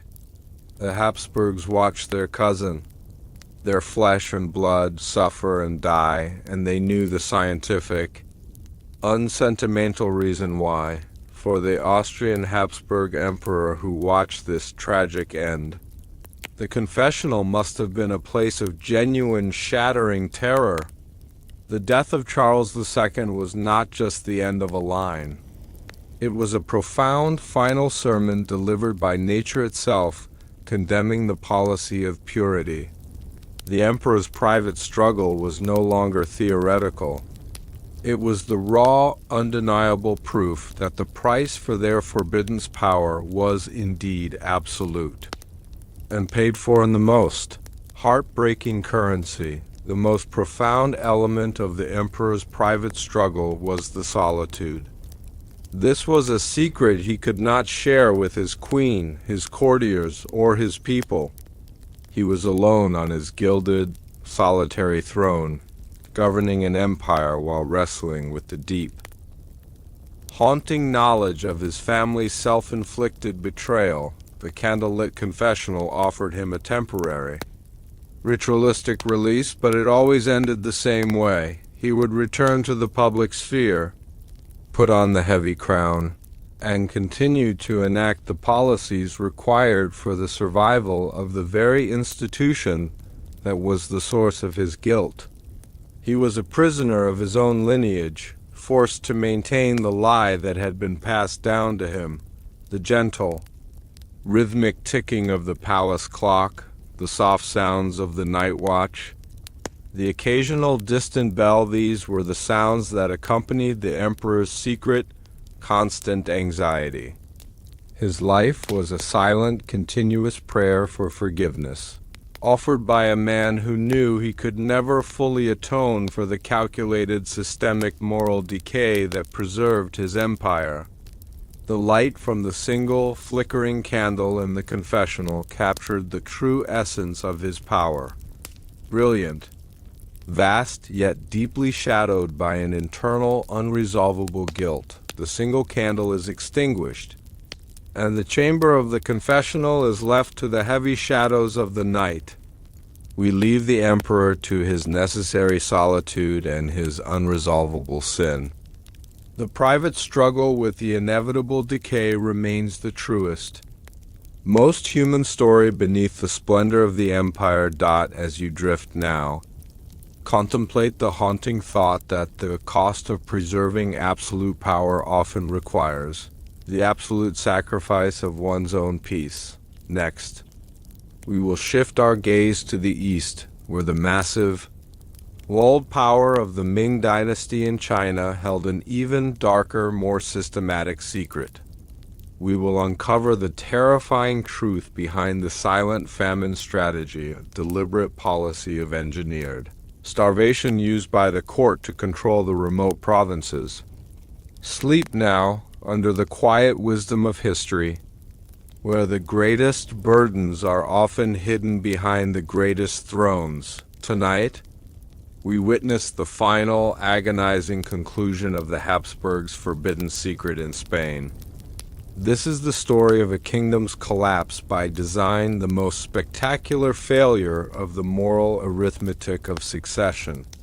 For over a century, the Spanish Habsburgs embraced mandatory incest with terrifying zeal, believing that hyper-concentration of their bloodline secured their vast global empire.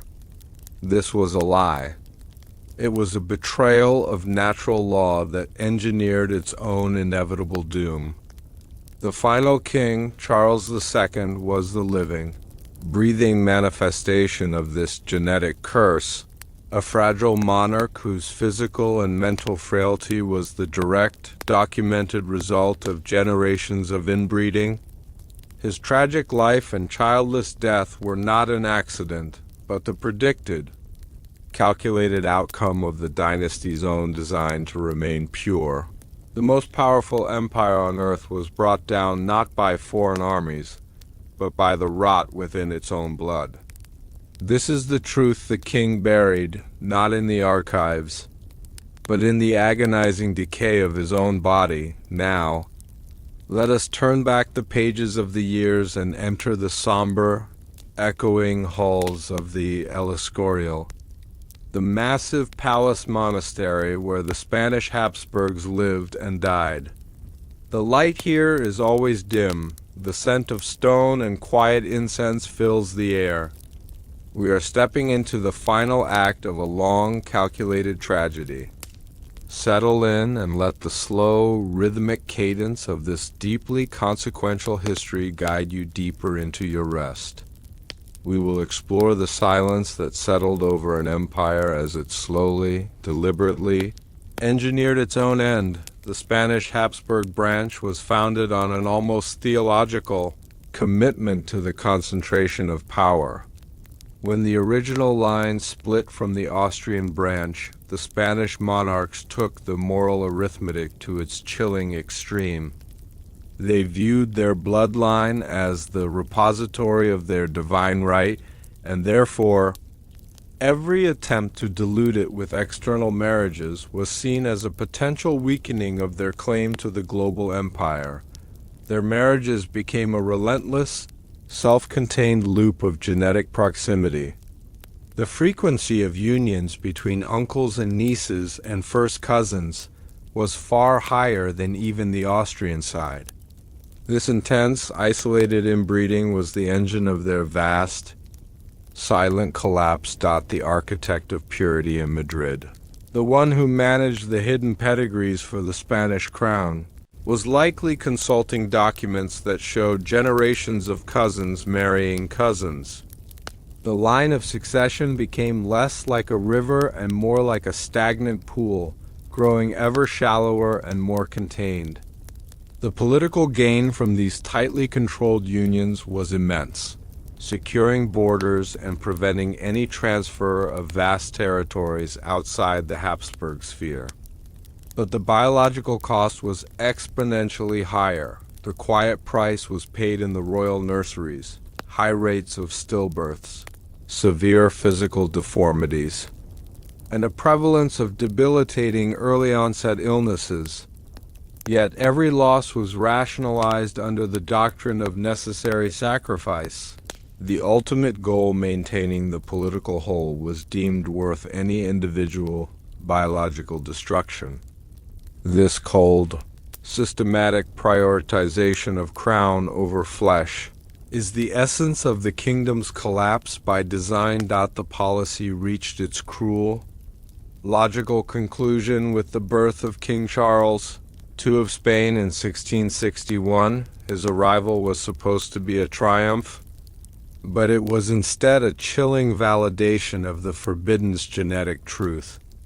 Charles was born not just frail, but profoundly compromised, a tiny, struggling monument to the dynasty's long-term moral failure. Modern analysis of the Spanish Habsburg family tree has confirmed the devastating reality. Charles II's parents were first cousins, and his grandmother was simultaneously his great-aunt. The combined inbreeding coefficient, a scientific measure of genetic similarity, was higher than if he were born of a direct brother-sister union. He was literally the product of his dynasty's obsession with purity. His early life was a quiet, continuous struggle. He could barely walk until the age of 8. His famous jaw was so exaggerated, so profound, that his teeth often failed to meet, making speech difficult and eating painful. The court tried to hide the severity of his condition, dressing him in magnificent silks and surrounding him with rigid ceremony. But the simple, painful truth remained. The most powerful king in Europe was physically and mentally shattered by the curse he inherited. The royal physician, consulted by the crown, knew the genetic truth, as recorded in the hidden pedigrees. But publicly, the court constructed a desperate, secondary lie. They claimed the king's infirmity was due to witchcraft or demonic possession. Exorcists were brought in, holy relics were displayed, and prayers were intensified. This final act of deception, blaming the divine or the supernatural for a purely biological catastrophe, was the last attempt to mask the moral decay that had doomed the Spanish line. As Charles II grew, the true nature of the Spanish kingdom's collapse became clear. It was not a sudden fall, but a slow, engineered power vacuum. Because the king was often too ill, too weak, or too psychologically compromised to rule effectively. The real power was exercised by a rotating cast of regents, counselors, and the powerful queen mothers. The royal court became a silent, political battlefield. Every minister and foreign power watched Charles, knowing that his childless death was inevitable. The final decades of his reign were consumed by the frantic internal struggle for influence, all centered on the frail body of the king. This power struggle was, in a sense, part of the design. The Habsburgs had achieved their goal of preventing any external dilution of their lineage, but at the cost of producing a functional sovereign. The kingdom's collapse was engineered to be an internal one, ensuring that while the Habsburg name might cease, the vast territories, the inheritance, would remain, concentrated and ripe for internal bargaining. The king's life was not his own. It was a political clock ticking down to the final crisis. Every document Charles managed to sign, every public appearance he endured, was carefully managed by the counselors who knew the forbidden's knowledge of his genetic doom. They kept him alive and on the throne, not out of love, but because his very existence preserved the delicate, unstable balance of power they desperately sought to control. The end of the line was a slow, agonizing process of political consumption. Fueled by the king's biological decay, the greatest fear of the Spanish Habsburgs was realized. Charles II failed to produce an heir. This childlessness was the final, devastating consequence of the moral arithmetic. The deliberate act of maintaining genetic purity led, with mathematical certainty, to biological sterility. The end of the line was confirmed. The final years of Charles I's life were a masterclass in European political high-stakes maneuvering. Knowing the king was incapable of reproducing, the great powers of Europe, France, Austria, and England began quietly plotting the division of the Spanish Empire. The vast global territories the Habsburgs had fought for centuries to consolidate were now subject to being carved up like a dying whale. The irony is heartbreaking. The Habsburgs had so successfully centralized their power through internal, incestuous unions that when the genetic line finally broke, the resulting collapse threatened to tear apart the entire continent. The kingdom's collapse by design was complete. The design was simply flawed, ensuring the end of the dynasty rather than its preservation. In his final acts, influenced by his counselors and deeply confused by his own ailments, Charles II signed a will naming a French Bourbon prince as his heir. This decision was a final, desperate attempt to prevent the partition of his kingdom, a political move that ultimately ignited the devastating War of the Spanish Succession. The king, whose very existence was a proof of the dynasty, betrayal of life, used his last act of sovereignty to try and control the chaos he and his ancestors had created. When King Charles II finally died in 1700, the event was met with a mixture of immense grief and immediate, fierce political mobilization across Europe. But within the walls of the palace, there was one final, hushed confrontation with the truth. The king's body underwent a private, formal autopsy. The details of this examination, shrouded in secrecy, confirmed the devastating extent of his physical and organ deterioration. While the public story remained one of poisoning or possession, the physicians who conducted the examination witnessed the physical proof of the genetic curse. It was the final, tragic receipt for the Habsburgs' moral arithmetic. Simultaneously, the death released the court from the long burden of the forbidden's knowledge. The architect of purity's archive was likely purged, its most damning records either destroyed or locked away in the deepest vaults of Vienna, ensuring that the full extent of the Spanish inbreeding was never publicly revealed. The lie that the Habsburg Jaw was a sign of nobility could be maintained for another century, even as the Spanish line lay extinguished. The end of the line was marked by profound solitude. The immense wealth, the globe-spanning empire, the centuries of plotting, it all ended with the quiet death of one frail, childless king. The most powerful dynasty in the world was defeated, not by armies but by the relentless, scientific logic of its own self-inflicted moral decay, the collapse of the Spanish Habsburg branch remains one of history's most potent cautionary tales. It is a story of a dynasty so determined to preserve its power that it systematically engineered its own downfall. The end of the line was the result of a meticulously constructed plan that simply omitted one crucial variable: the fragility of the human body. The kingdom's collapse by design was a slow, deliberate act of self-destruction, managed by cold-hearted counselors who prioritized political control over the well-being of their monarchs. The suffering of Charles II, the visible, physical manifestation of the curse, was the price paid for the unchecked ambition of his ancestors. As we conclude this dark chapter, let the vast, silent, gold-laden halls of the El Escorial settle gently in your mind. The final image is one of profound irony. A kingdom that commanded the sun to never set on its empire extinguished its own light by design through the relentless, unforgiving logic of its own corrupted bloodline.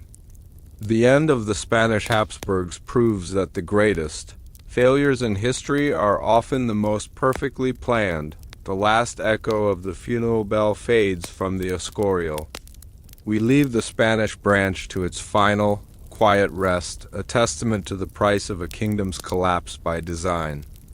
The crown was preserved, but the blood was lost. As you drift now, contemplate the haunting thought that the cost of preserving absolute power often requires the absolute sacrifice of the innocent. Next, we will shift our focus from the genetic failure of European royalty to the engineered tragedy of the Far East. We will turn to the vast, walled power of the Ming Dynasty in China and uncover the terrifying truth behind the silent famine strategy, a deliberate policy of engineered starvation used by the court to control the remote provinces. Sleep now under the quiet wisdom of history, where the greatest endings are often the most calculated. Tonight, we search for the object that unlocked the most terrifying forbidden secret of the Habsburg Empire, the Iron Key. This key was not merely a physical object. It was the mechanism that granted access to the hidden vault containing the doctrine of sacred inbreeding. This doctrine was the official, codified philosophy of moral decay, a detailed theological and political justification for the royal family's systematic mandatory incest. The Habsburgs did not practice inbreeding by accident or necessity, but by design. They believed that by refusing to mix their blood with outsiders, they preserved a unique, divine essence, a literal claim to the Roman Empire, and they were willing to pay the highest price. The genetic curse of their own children. The doctrine was the lie that allowed generations of emperors to ignore the suffering and frailty of their heirs, viewing the physical deformities as the necessary stigmata of their chosen status. This is the truth the king buried, not under stone, but under the weight of a secret, terrible philosophy. Now, let us imagine the cold, quiet weight of the Iron Key resting in the palm of the emperor's most trusted counselor. The light is dim, the key's iron surface is rough and ancient, and the air is dry, preserved for centuries. We are stepping into the isolated, ideological core of the empire. Settle in and let the slow, rhythmic cadence of this deeply philosophical history guide you deeper into your rest. We will explore the silence that surrounded the most critical, devastating belief system ever devised for the preservation of a royal line. To understand the doctrine of sacred inbreeding, we must first understand the unique self-image of the Habsburg Dynasty. They did not see themselves as mere monarchs. They saw themselves as the designated successors to the Roman emperors, ordained by God to rule a universal Catholic empire. This sense of historical and divine uniqueness fueled an almost religious paranoia about the purity of their blood. The doctrine asserted that the power of the dynasty resided in the concentration of their imperial bloodline. Any marriage outside the immediate family union with French, English, or Italian nobility was viewed as a dilution, a weakening of the very essence that guaranteed their right to rule.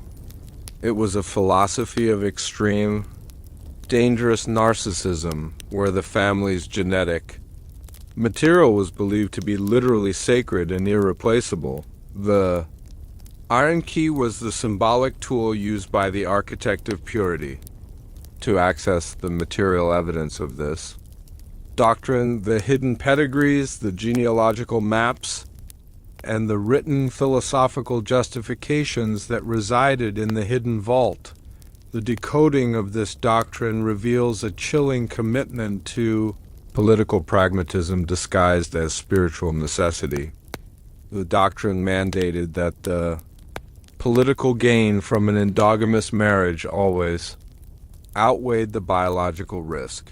This entire Framework was necessary to override two fundamental barriers: the powerful theological objections from the Church, which generally forbade close-kin marriage, and the common human revulsion to incest.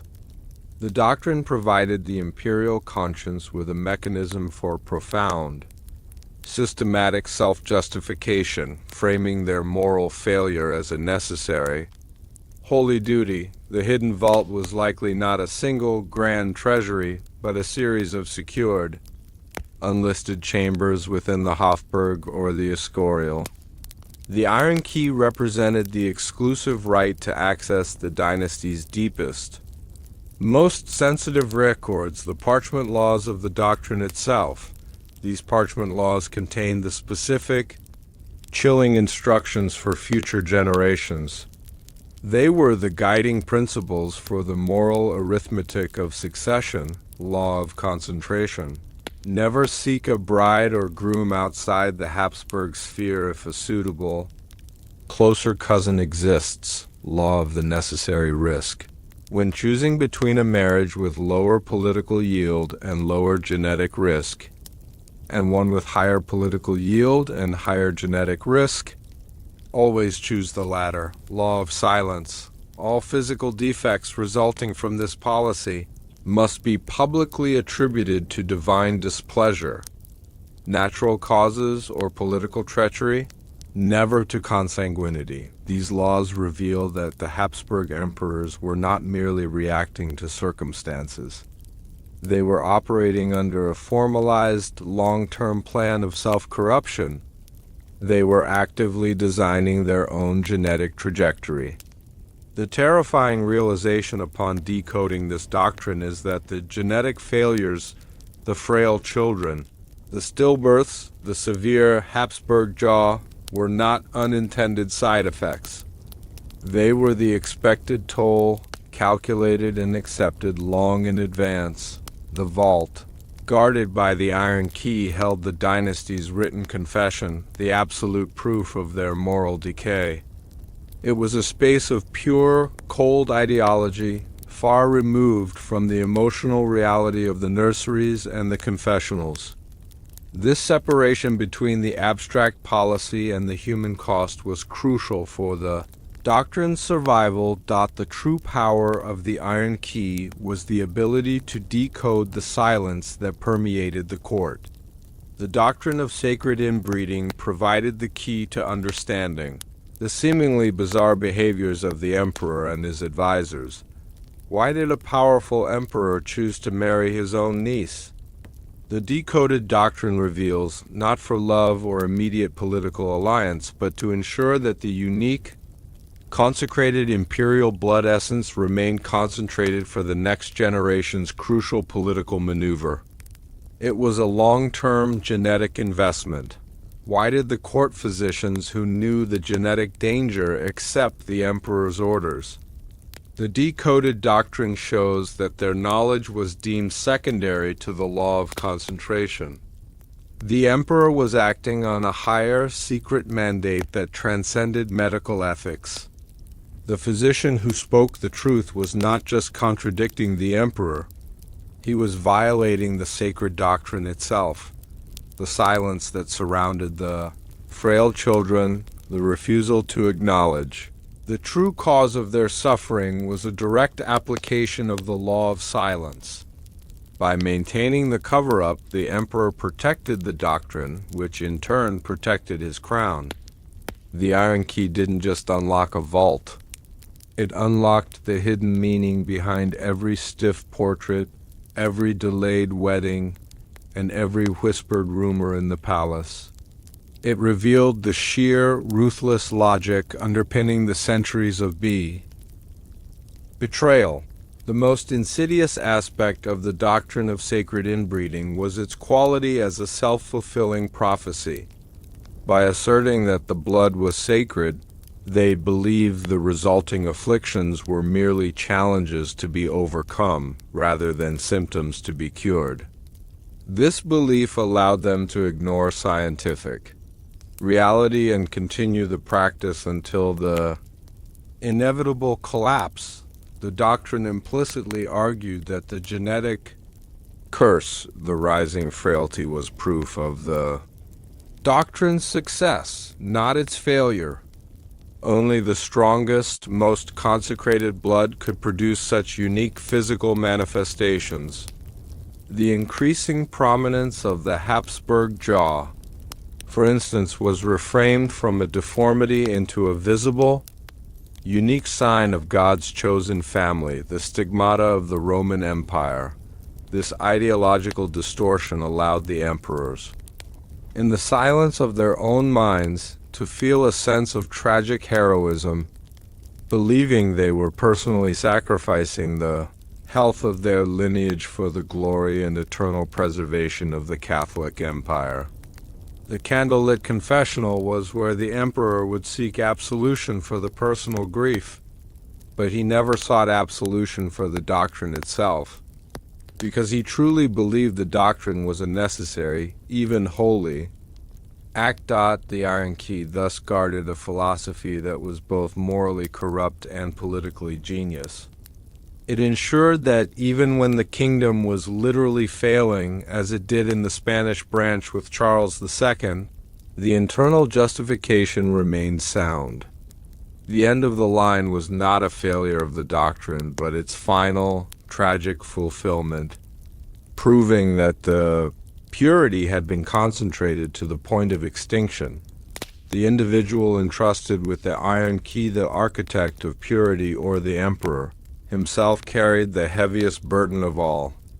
They were the custodian of the forbidden knowledge, the man who knew that every public pronouncement of health and divine grace was a calculated performance. Imagine the solitude of that man. Alone in the vault, the only one permitted to access the parchment laws.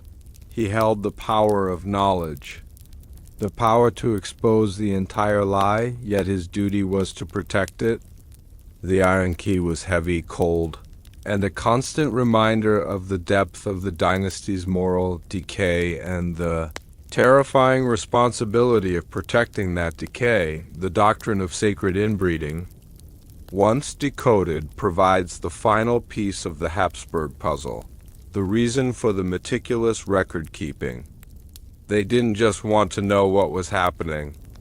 They wanted to know when the collapse was coming, allowing them to prepare the political maneuvering, the secret treaties and wills that would cushion the fall.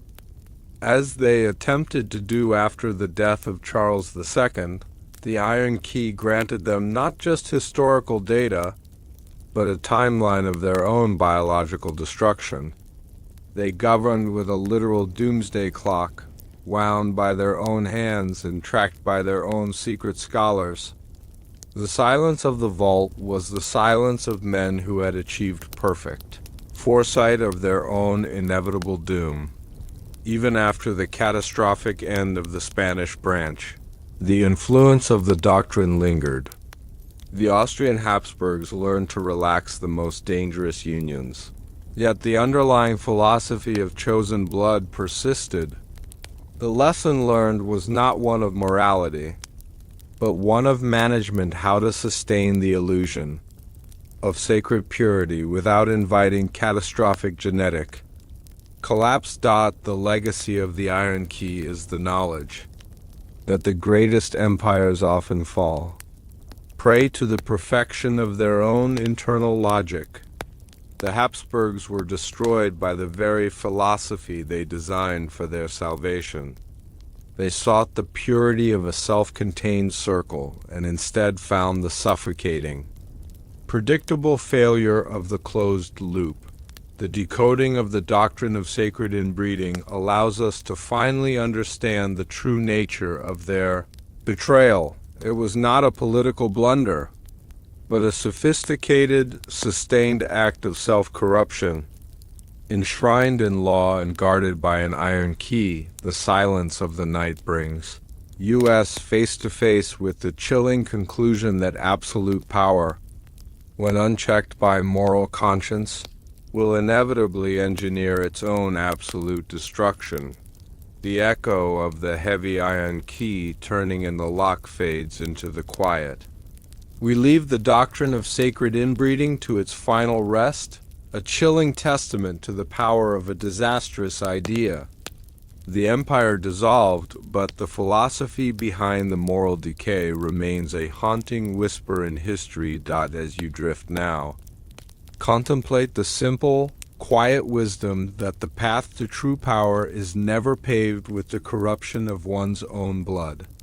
Next, we will shift our focus from the geometric logic of the Habsburgs to the calculated cruelty of the Ming Dynasty in China. We will uncover the terrifying truth behind the silent famine strategy, a deliberate policy of engineered starvation used by the imperial court to control the remote provinces. Sleep now under the quiet wisdom of history, where the greatest secrets are the ones codified into dark, necessary doctrines. We begin tonight by gazing into the cold, painted eyes of a royal portrait. This canvas, hung in the grandest halls, holds the key to the Habsburgs' most elaborate lie.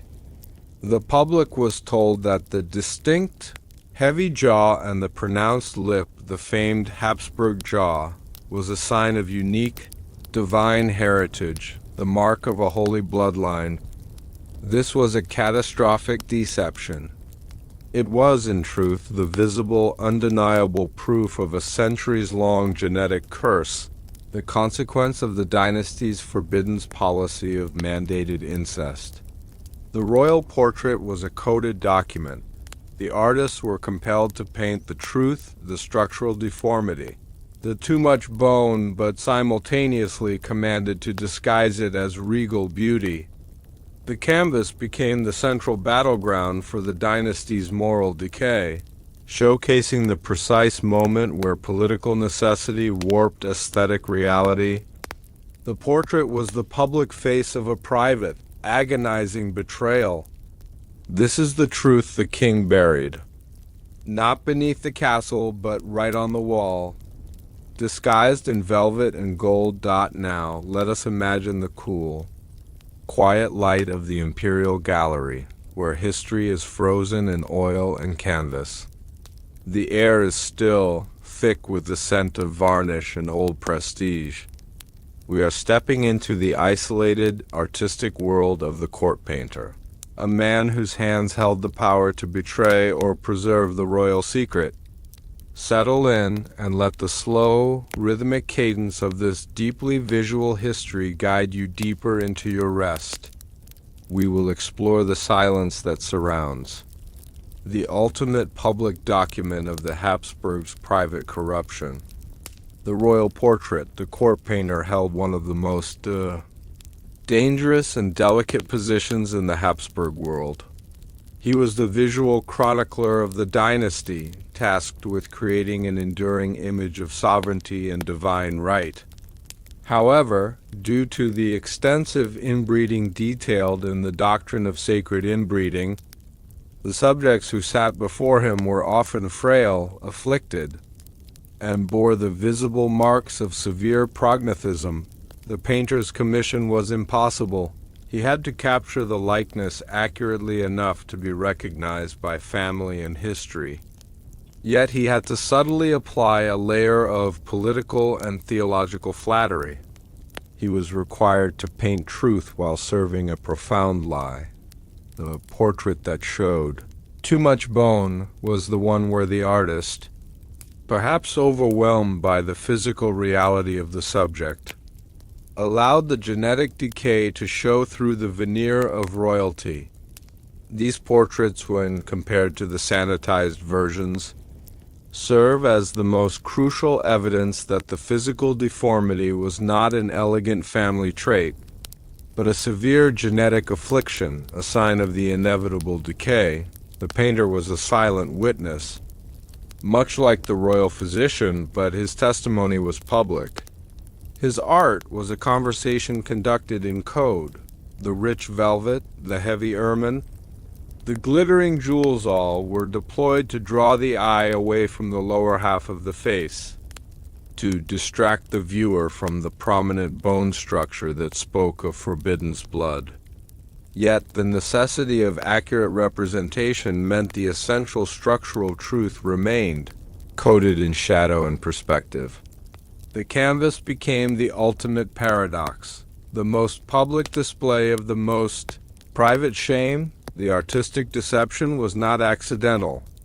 It was a deliberate, institutionalized form of censorship, a key part of the Habsburg cover-up strategy. The painter was instructed in the geometry of deception. This technique required the use of specific angles and props.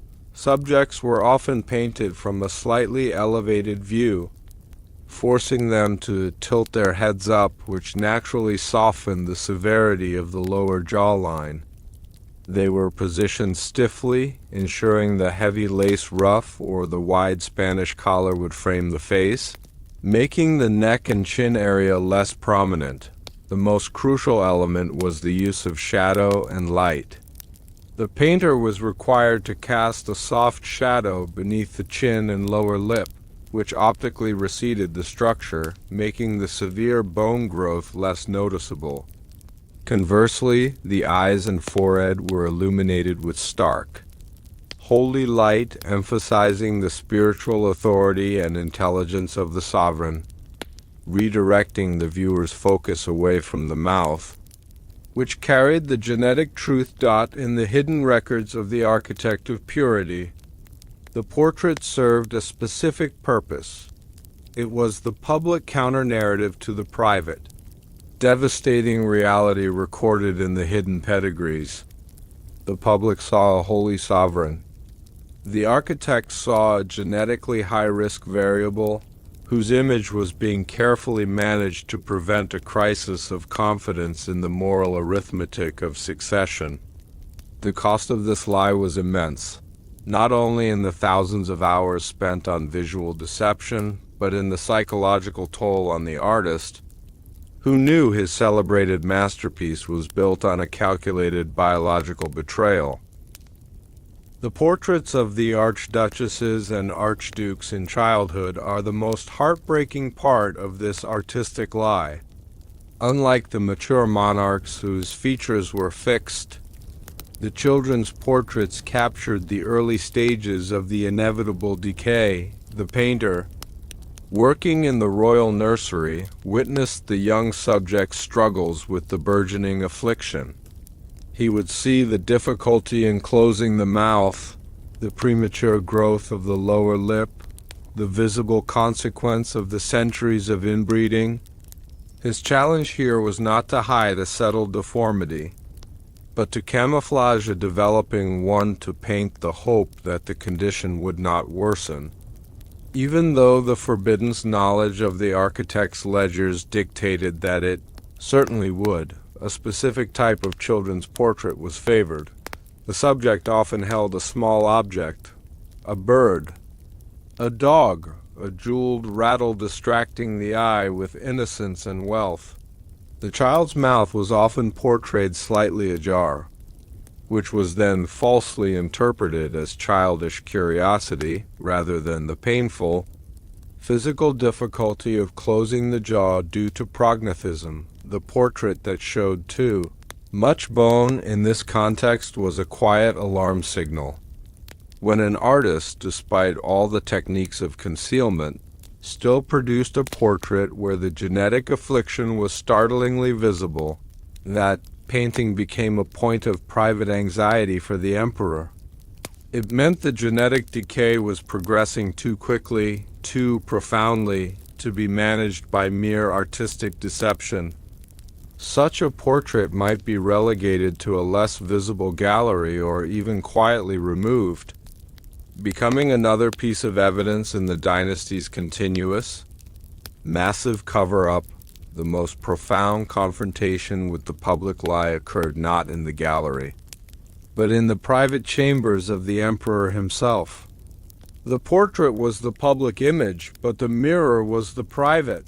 Terrifying truth, the emperor who commissioned the flattering portrait knew its deception.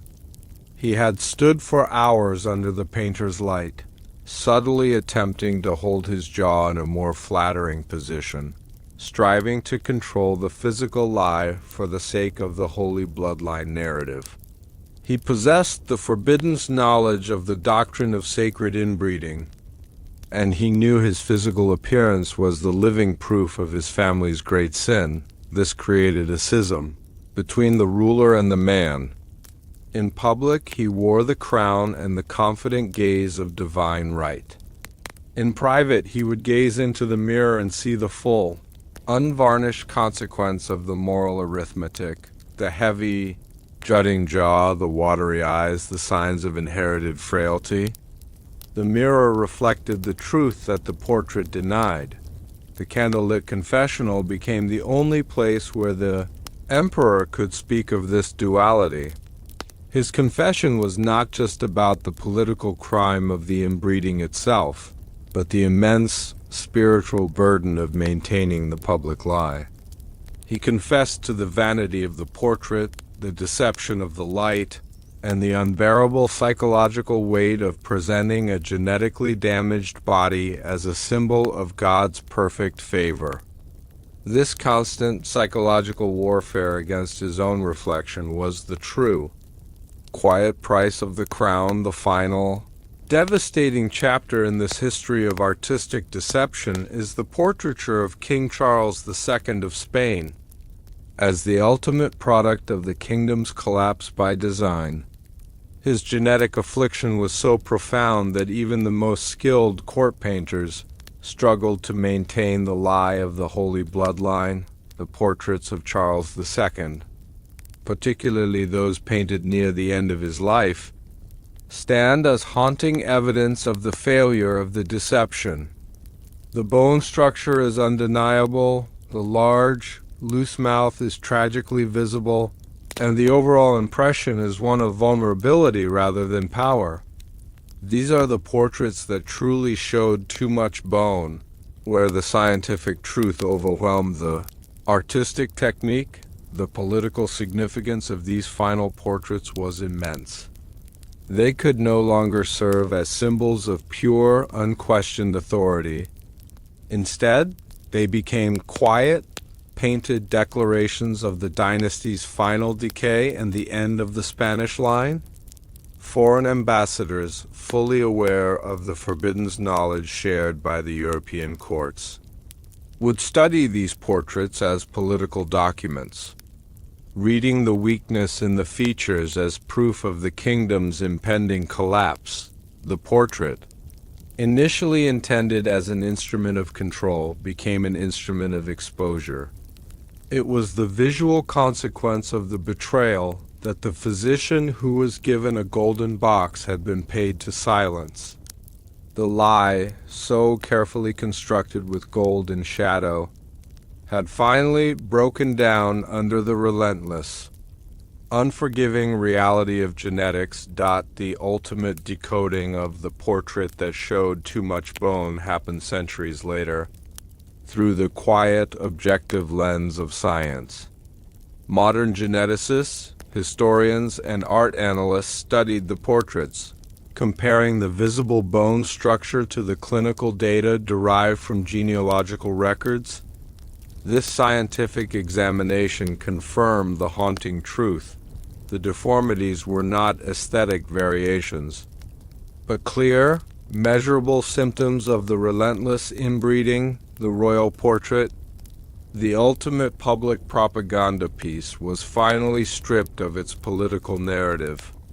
It ceased to be the public lie of a holy bloodline, and became the unvarnished historical proof of the dynasty's moral decay. The silence in the grand galleries today is not just reverence for history, but a quiet acknowledgement of this profound deception.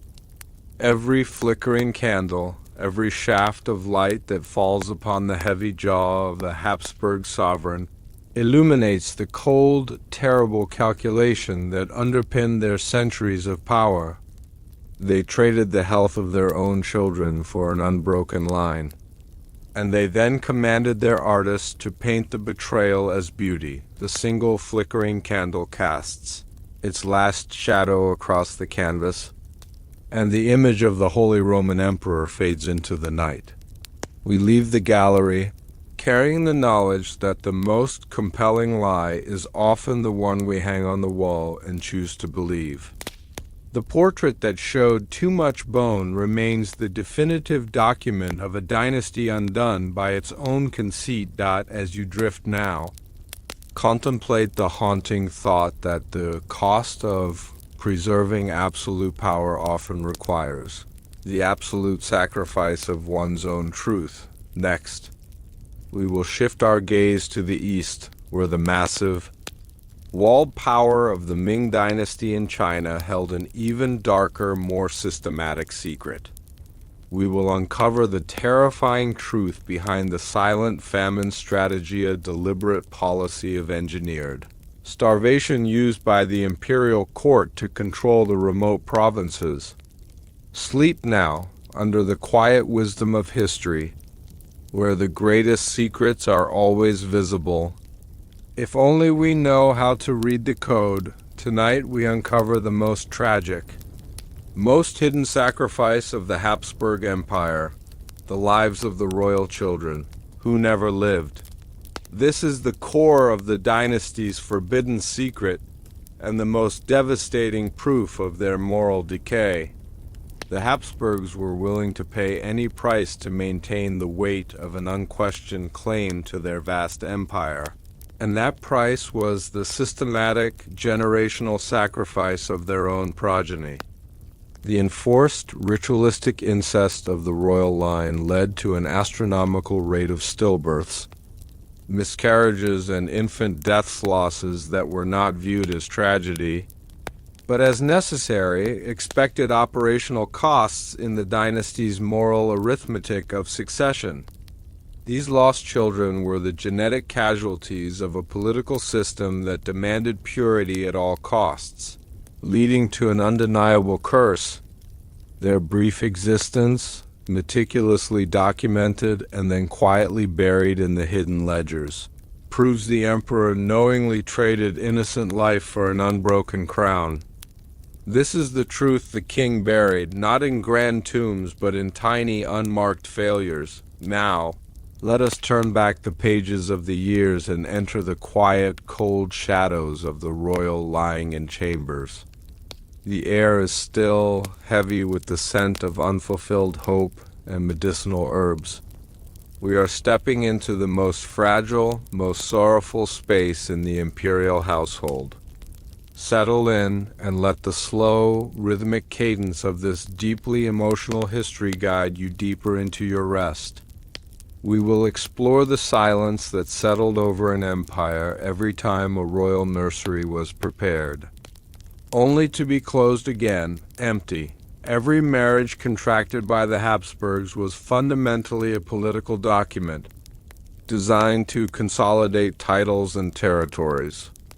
But because the doctrine of sacred inbreeding mandated unions between close relatives, cousins, uncles, and nieces, every contract carried an enormous, invisible clause, the high probability of genetic failure, the weight of an unquestioned claim was the heavy justification for this policy. To risk marrying outside the family was to risk war, territorial loss, and the dilution of the dynasty's perceived divine mandate. Therefore, the internal biological risk, the risk of lost pregnancies and sickly infants, was consciously accepted as the lesser evil. The royal physician, often the sole possessor of the clinical truth, noted the devastating pattern. As the degree of consanguinity increased in the Spanish branch, the chance of a viable birth plummeted. The hidden pedigrees, managed by the architect of purity, logged these losses with chilling detachment. They were not listed as children, but as failed attempts, stillborn or survived less than a week. This cold, bureaucratic record-keeping transformed human tragedy into mere data points in the moral arithmetic of succession for the emperor. Every failed pregnancy was a moment of profound personal grief, quickly subsumed by political necessity. He would attend the quiet, private burial of the infant, then immediately turn his attention to the court, demanding that the queen or empress conceive again. The lost child was instantly erased from the public narrative, becoming one of the royal children who never lived, a silent footnote to the grand, ongoing story of the dynasty's eternal power for the royal parents, the cousins who shared a destiny. The process of conception and pregnancy was not a time of joy, but an agonizing 9-month vigil. They knew, from the whispers and the tragic history of their own mothers, the immense genetic risk they carried due to their shared blood. Imagine the empress, confined to her rooms, every morning a fresh moment of terror. Every unusual sensation, every pain, every passing illness was magnified by the knowledge that her child might be born frail, deformed, or, worst of all for the dynasty, born dead. The weight of an unquestioned claim rested not on the emperor's sword, but on the fragile body of the fetus she carried. This pervasive anxiety created a unique psychological burden. The parents were praying simultaneously for a successful birth and for the absence of the genetic curse that manifested in the Habsburg Jaw and other debilitating conditions. They were hoping to cheat the system they were themselves bound to uphold. When the miscarriage or stillbirth occurred, the silence that fell over the palace was profound. It was not the public silence of respect, but the private, institutional silence of censorship. The loss was minimized. The cause attributed to the will of God or a sudden chill, the private grief of the queen. The heartbreak of the father. These were instantly subsumed by the political demand to move on and produce the next heir. The lost child became a forbidden memory, a sorrow that could not be openly shared, lest it expose the truth of the dynasty's moral decay. A particularly poignant element of this tragedy was the preparation of the royal nursery. For every pregnancy, the finest silks, the most elaborate cradles, and the best wet nurses were commissioned. The room was lavishly prepared, symbolizing the dynasty's absolute, though fragile, hope. When the birth failed, whether through stillbirth or the death of the infant within hours or days, the nursery was quietly, swiftly closed. The lavish cradle remained empty. The tiny, unworn clothes were packed away. This sudden, enforced stillness became a powerful, visible symbol of the kingdom's collapse by design, the direct consequence of the doctrine of sacred inbreeding for the few loyal servants who witnessed. This cycle of hope and profound loss, the sight of the perpetually empty nursery, was a recurring nightmare. It proved that the empire's claim, though unquestioned by the outside world, was being challenged and refuted by nature itself, one quiet death at a time. The knowledge that the Habsburgs were actively paying this terrifying price to maintain their titles was the true, agonizing, forbidden knowledge held by the palace staff. The bodies of the royal children who never lived were often interred in the simplest, least prominent crypts in the royal mausoleums, their records kept separate from the official lineage. They were the statistical failures, the silent martyrs to the dynasty's political ambition. Their tiny, forgotten graves beneath the great palace were the true, physical evidence of the Habsburgs' deep-seated betrayal of their own blood. The precise documentation of this failure fell heavily upon the royal physician, the one man who had to catalog the loss. His records were not just of death, but of genetic failure. He noted the severity of the malformations, the organ deficiencies, and the visible signs of the inevitable decay in the frail bodies. This catalog of loss was distinct from the official court records. It was the clinical evidence that proved the high mortality was not random, but directly proportional to the degree of consanguinity in the parents' moral arithmetic. The physician's work transformed the tragic death of an infant into a devastating indictment of the crown's policy.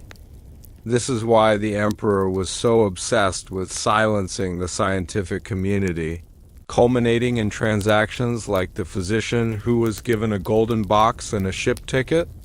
The raw, undeniable data of the high infant mortality rate was the most explosive information of all. It showed that the holy bloodline was, in fact, a self-corrupting, biologically destructive entity. The knowledge of these repeated losses fueled the emperor's private struggle in the candlelit confessional. He confessed the sorrow of the empty cradle, but he could never confess the full, terrifying truth that he had seen the data, he knew the risk, and he consciously signed the next marriage decree anyway. The weight of an unquestioned claim demanded the continuous sacrifice of the children who never lived. The culmination of this tragic pattern was the Spanish Habsburg line, which saw an extreme rate of failure and ended with Charles II, the ultimate product of the continuous sacrifice. For his mother, Queen Mariana, the grief of the royal children who never lived was overwhelming. Of the 5 children she bore with her husband, her uncle, only Charles survived past the age of 5. 4 others were lost in infancy, a horrifying toll that bore silent witness to the severity of the inbreeding. Even Charles II's existence was a prolonged, visible failure. He was so frail and compromised that he was a constant reminder of the 4 children who died. He was the living price, carried on the throne for decades. And his own childlessness, the final devastating act in the play, was the ultimate tragic declaration that the moral arithmetic of succession had failed entirely. The line was extinguished not by war or plague, but by the relentless logic of its own self-corruption. The unquestioned claim finally faltered and dissolved, leading to the devastating War of the Spanish Succession. The centuries of calculated sacrifice, the tiny, forgotten graves, the empty cradles, all had been for naught. The price was paid in full, and the crown was still lost. The most haunting legacy of the royal children who never lived is the way their non-existence shaped the history that followed. Every political decision, every treaty signed, every war fought in the final century of the Spanish Habsburgs was dictated by the desperate, frantic need to compensate for the biological fact of the empty nursery and the frail heir. The vast weight of an unquestioned claim demanded silence, but the repeated, quiet deaths spoke louder than any decree. These lost children are the silent martyrs to the hubris of a dynasty that believed it could cheat biology and morality for the sake of political power. Their collective tragedy is the irrefutable evidence that the purity the Habsburgs sought was, in reality, a profound self-inflicted corruption. The silence that covers their names is the final act of the cover-up, yet their absence speaks volumes. They are the proof that history's grandest ambitions are often underpinned by the most sorrowful, hidden human costs. The final lullaby of the empty nursery fades into the quiet night. We leave the palace, carrying the sorrowful truth of the royal children who never lived. Their sacrifice bought a century of silence, but not a moment of true peace. As you drift now, contemplate the haunting thought that the cost of preserving absolute power often requires the absolute sacrifice of the innocent. Next, we will shift our gaze to the east, where the massive, walled power of the Ming Dynasty in China held an even darker, more systematic secret. we will uncover the terrifying truth behind the silent famine strategy, a deliberate policy of engineered starvation used by the imperial court to control the remote provinces. Sleep now, under the quiet wisdom of history, where the greatest burdens are often measured in tiny, unlived lives. We conclude our journey tonight with a final, quiet contemplation of the Habsburg legacy, the story of an empire that sacrificed its own soul for centuries. This dynasty sustained its vast, unquestioned claim through a forbidden secret, the mandated, ritualized incest that served as their political arithmetic. They believed they were preserving purity, but in reality, they were engineering a terrifying genetic curse. The truth is that the emperors knowingly committed the ultimate act of moral decay, trading the health and sanity of their own children for one more measure of political control. The resulting frailty, the severe jaw, the inability to bear healthy heirs, this was the precise, inevitable decay foretold in their hidden archives. This betrayal was not a mistake of policy, but a conscious, systematic choice. The dynasty achieved its goal of retaining power, but lost the very essence of human and ethical leadership. This is the truth the king buried deep in the earth, and which now serves as a haunting historical reflection. Now, let us imagine the soft, receding light of the afternoon sun filtering through the ancient stained glass windows of the imperial crypt.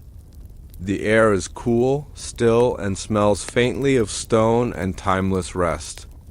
We are standing not in a specific place of action, but in the collective memory of the dynasty. Settle in and let the slow, rhythmic cadence of this final, peaceful reflection guide you deeper into your rest. We seek to understand the quiet lessons of an empire that traded its conscience for its crown, the core tragedy of the Habsburg dynasty was not their fall from power, which was eventual and political, but their preemptive surrender of their moral identity. Long before the final king, Charles II, drew his last breath, the empire had already performed the most profound transaction, the sacrifice of its soul. This sacrifice was formalized through the doctrine of sacred inbreeding. The emperors did not simply blunder into incest. They rationalized it, coded it, and enforced it as a necessary, even holy act of preservation. The soul of the empire, its ethical foundation, its Christian duty to protect the innocent, was exchanged for the weight of an unquestioned claim. This moral transaction was carried out with chilling, bureaucratic detachment. The architect of purity managed the exchange rate, meticulously calculating how many frail children, how many stillbirths, were worth one new territory or one secured alliance. The gold paid to the physician who was given a golden box was not just a bribe. It was the cost of silencing the moral objection. The fee for burying the ethical consequences of the dynasty's choice. The empire, in its zeal to acquire and retain the entire European inheritance, developed a form of spiritual blindness. They believed that divine authority and political expediency were the same, and that God would pardon their cruelty because their ultimate goal was the consolidation of the Catholic realm. This self-deception was the deep-seated moral decay that ultimately proved fatal. They lost their soul in the silent chambers of the palace long before they lost their kingdom on the battlefield. The decay of the Habsburgs was architectural, built piece by piece, generation after generation. It was a ruin designed by the very hands that sought to build the eternal empire. Every cousin married to a cousin was another brick in the structure of self-destruction. We witnessed this cold, inevitable decay in the iron key to the hidden vault, which symbolized the access to the laws of their genetic doom. We saw it in the candlelit confessional, where the emperor wrestled with the knowledge that his act of governing was simultaneously an act of sin, the decay manifested publicly in the royal portraits. The portrait that showed too much bone was the visual symbol of the empire's inner corruption, the painted proof that the public lie could no longer contain the private affliction. The empire's obsession with a physically unbroken, pure bloodline led directly to the broken, decaying body of Charles II, the final, most tragic symbol of their sacrifice, the profound stillness of the crypt, where the remains of the royal children who never lived rest, speaks volumes about the consequence of this design. The empire was willing to sacrifice the future generations, the tiny, unlived lives to validate the political choices of the past. The soul of the dynasty was traded for the preservation of its claim, resulting in an unbroken line that was, tragically, utterly broken from within, one of the most profound elements of the dynasties. Decay was the solitude it imposed upon the perpetrators. The Habsburgs were surrounded by courtiers, armies, and vast wealth, yet they lived in a deep, internal loneliness. The emperor, who alone possessed the forbidden knowledge of the hidden pedigrees, could share the true source of his terror with no one. He could not mourn the loss of his frail children openly, nor could he confess the full scope of his calculated crime.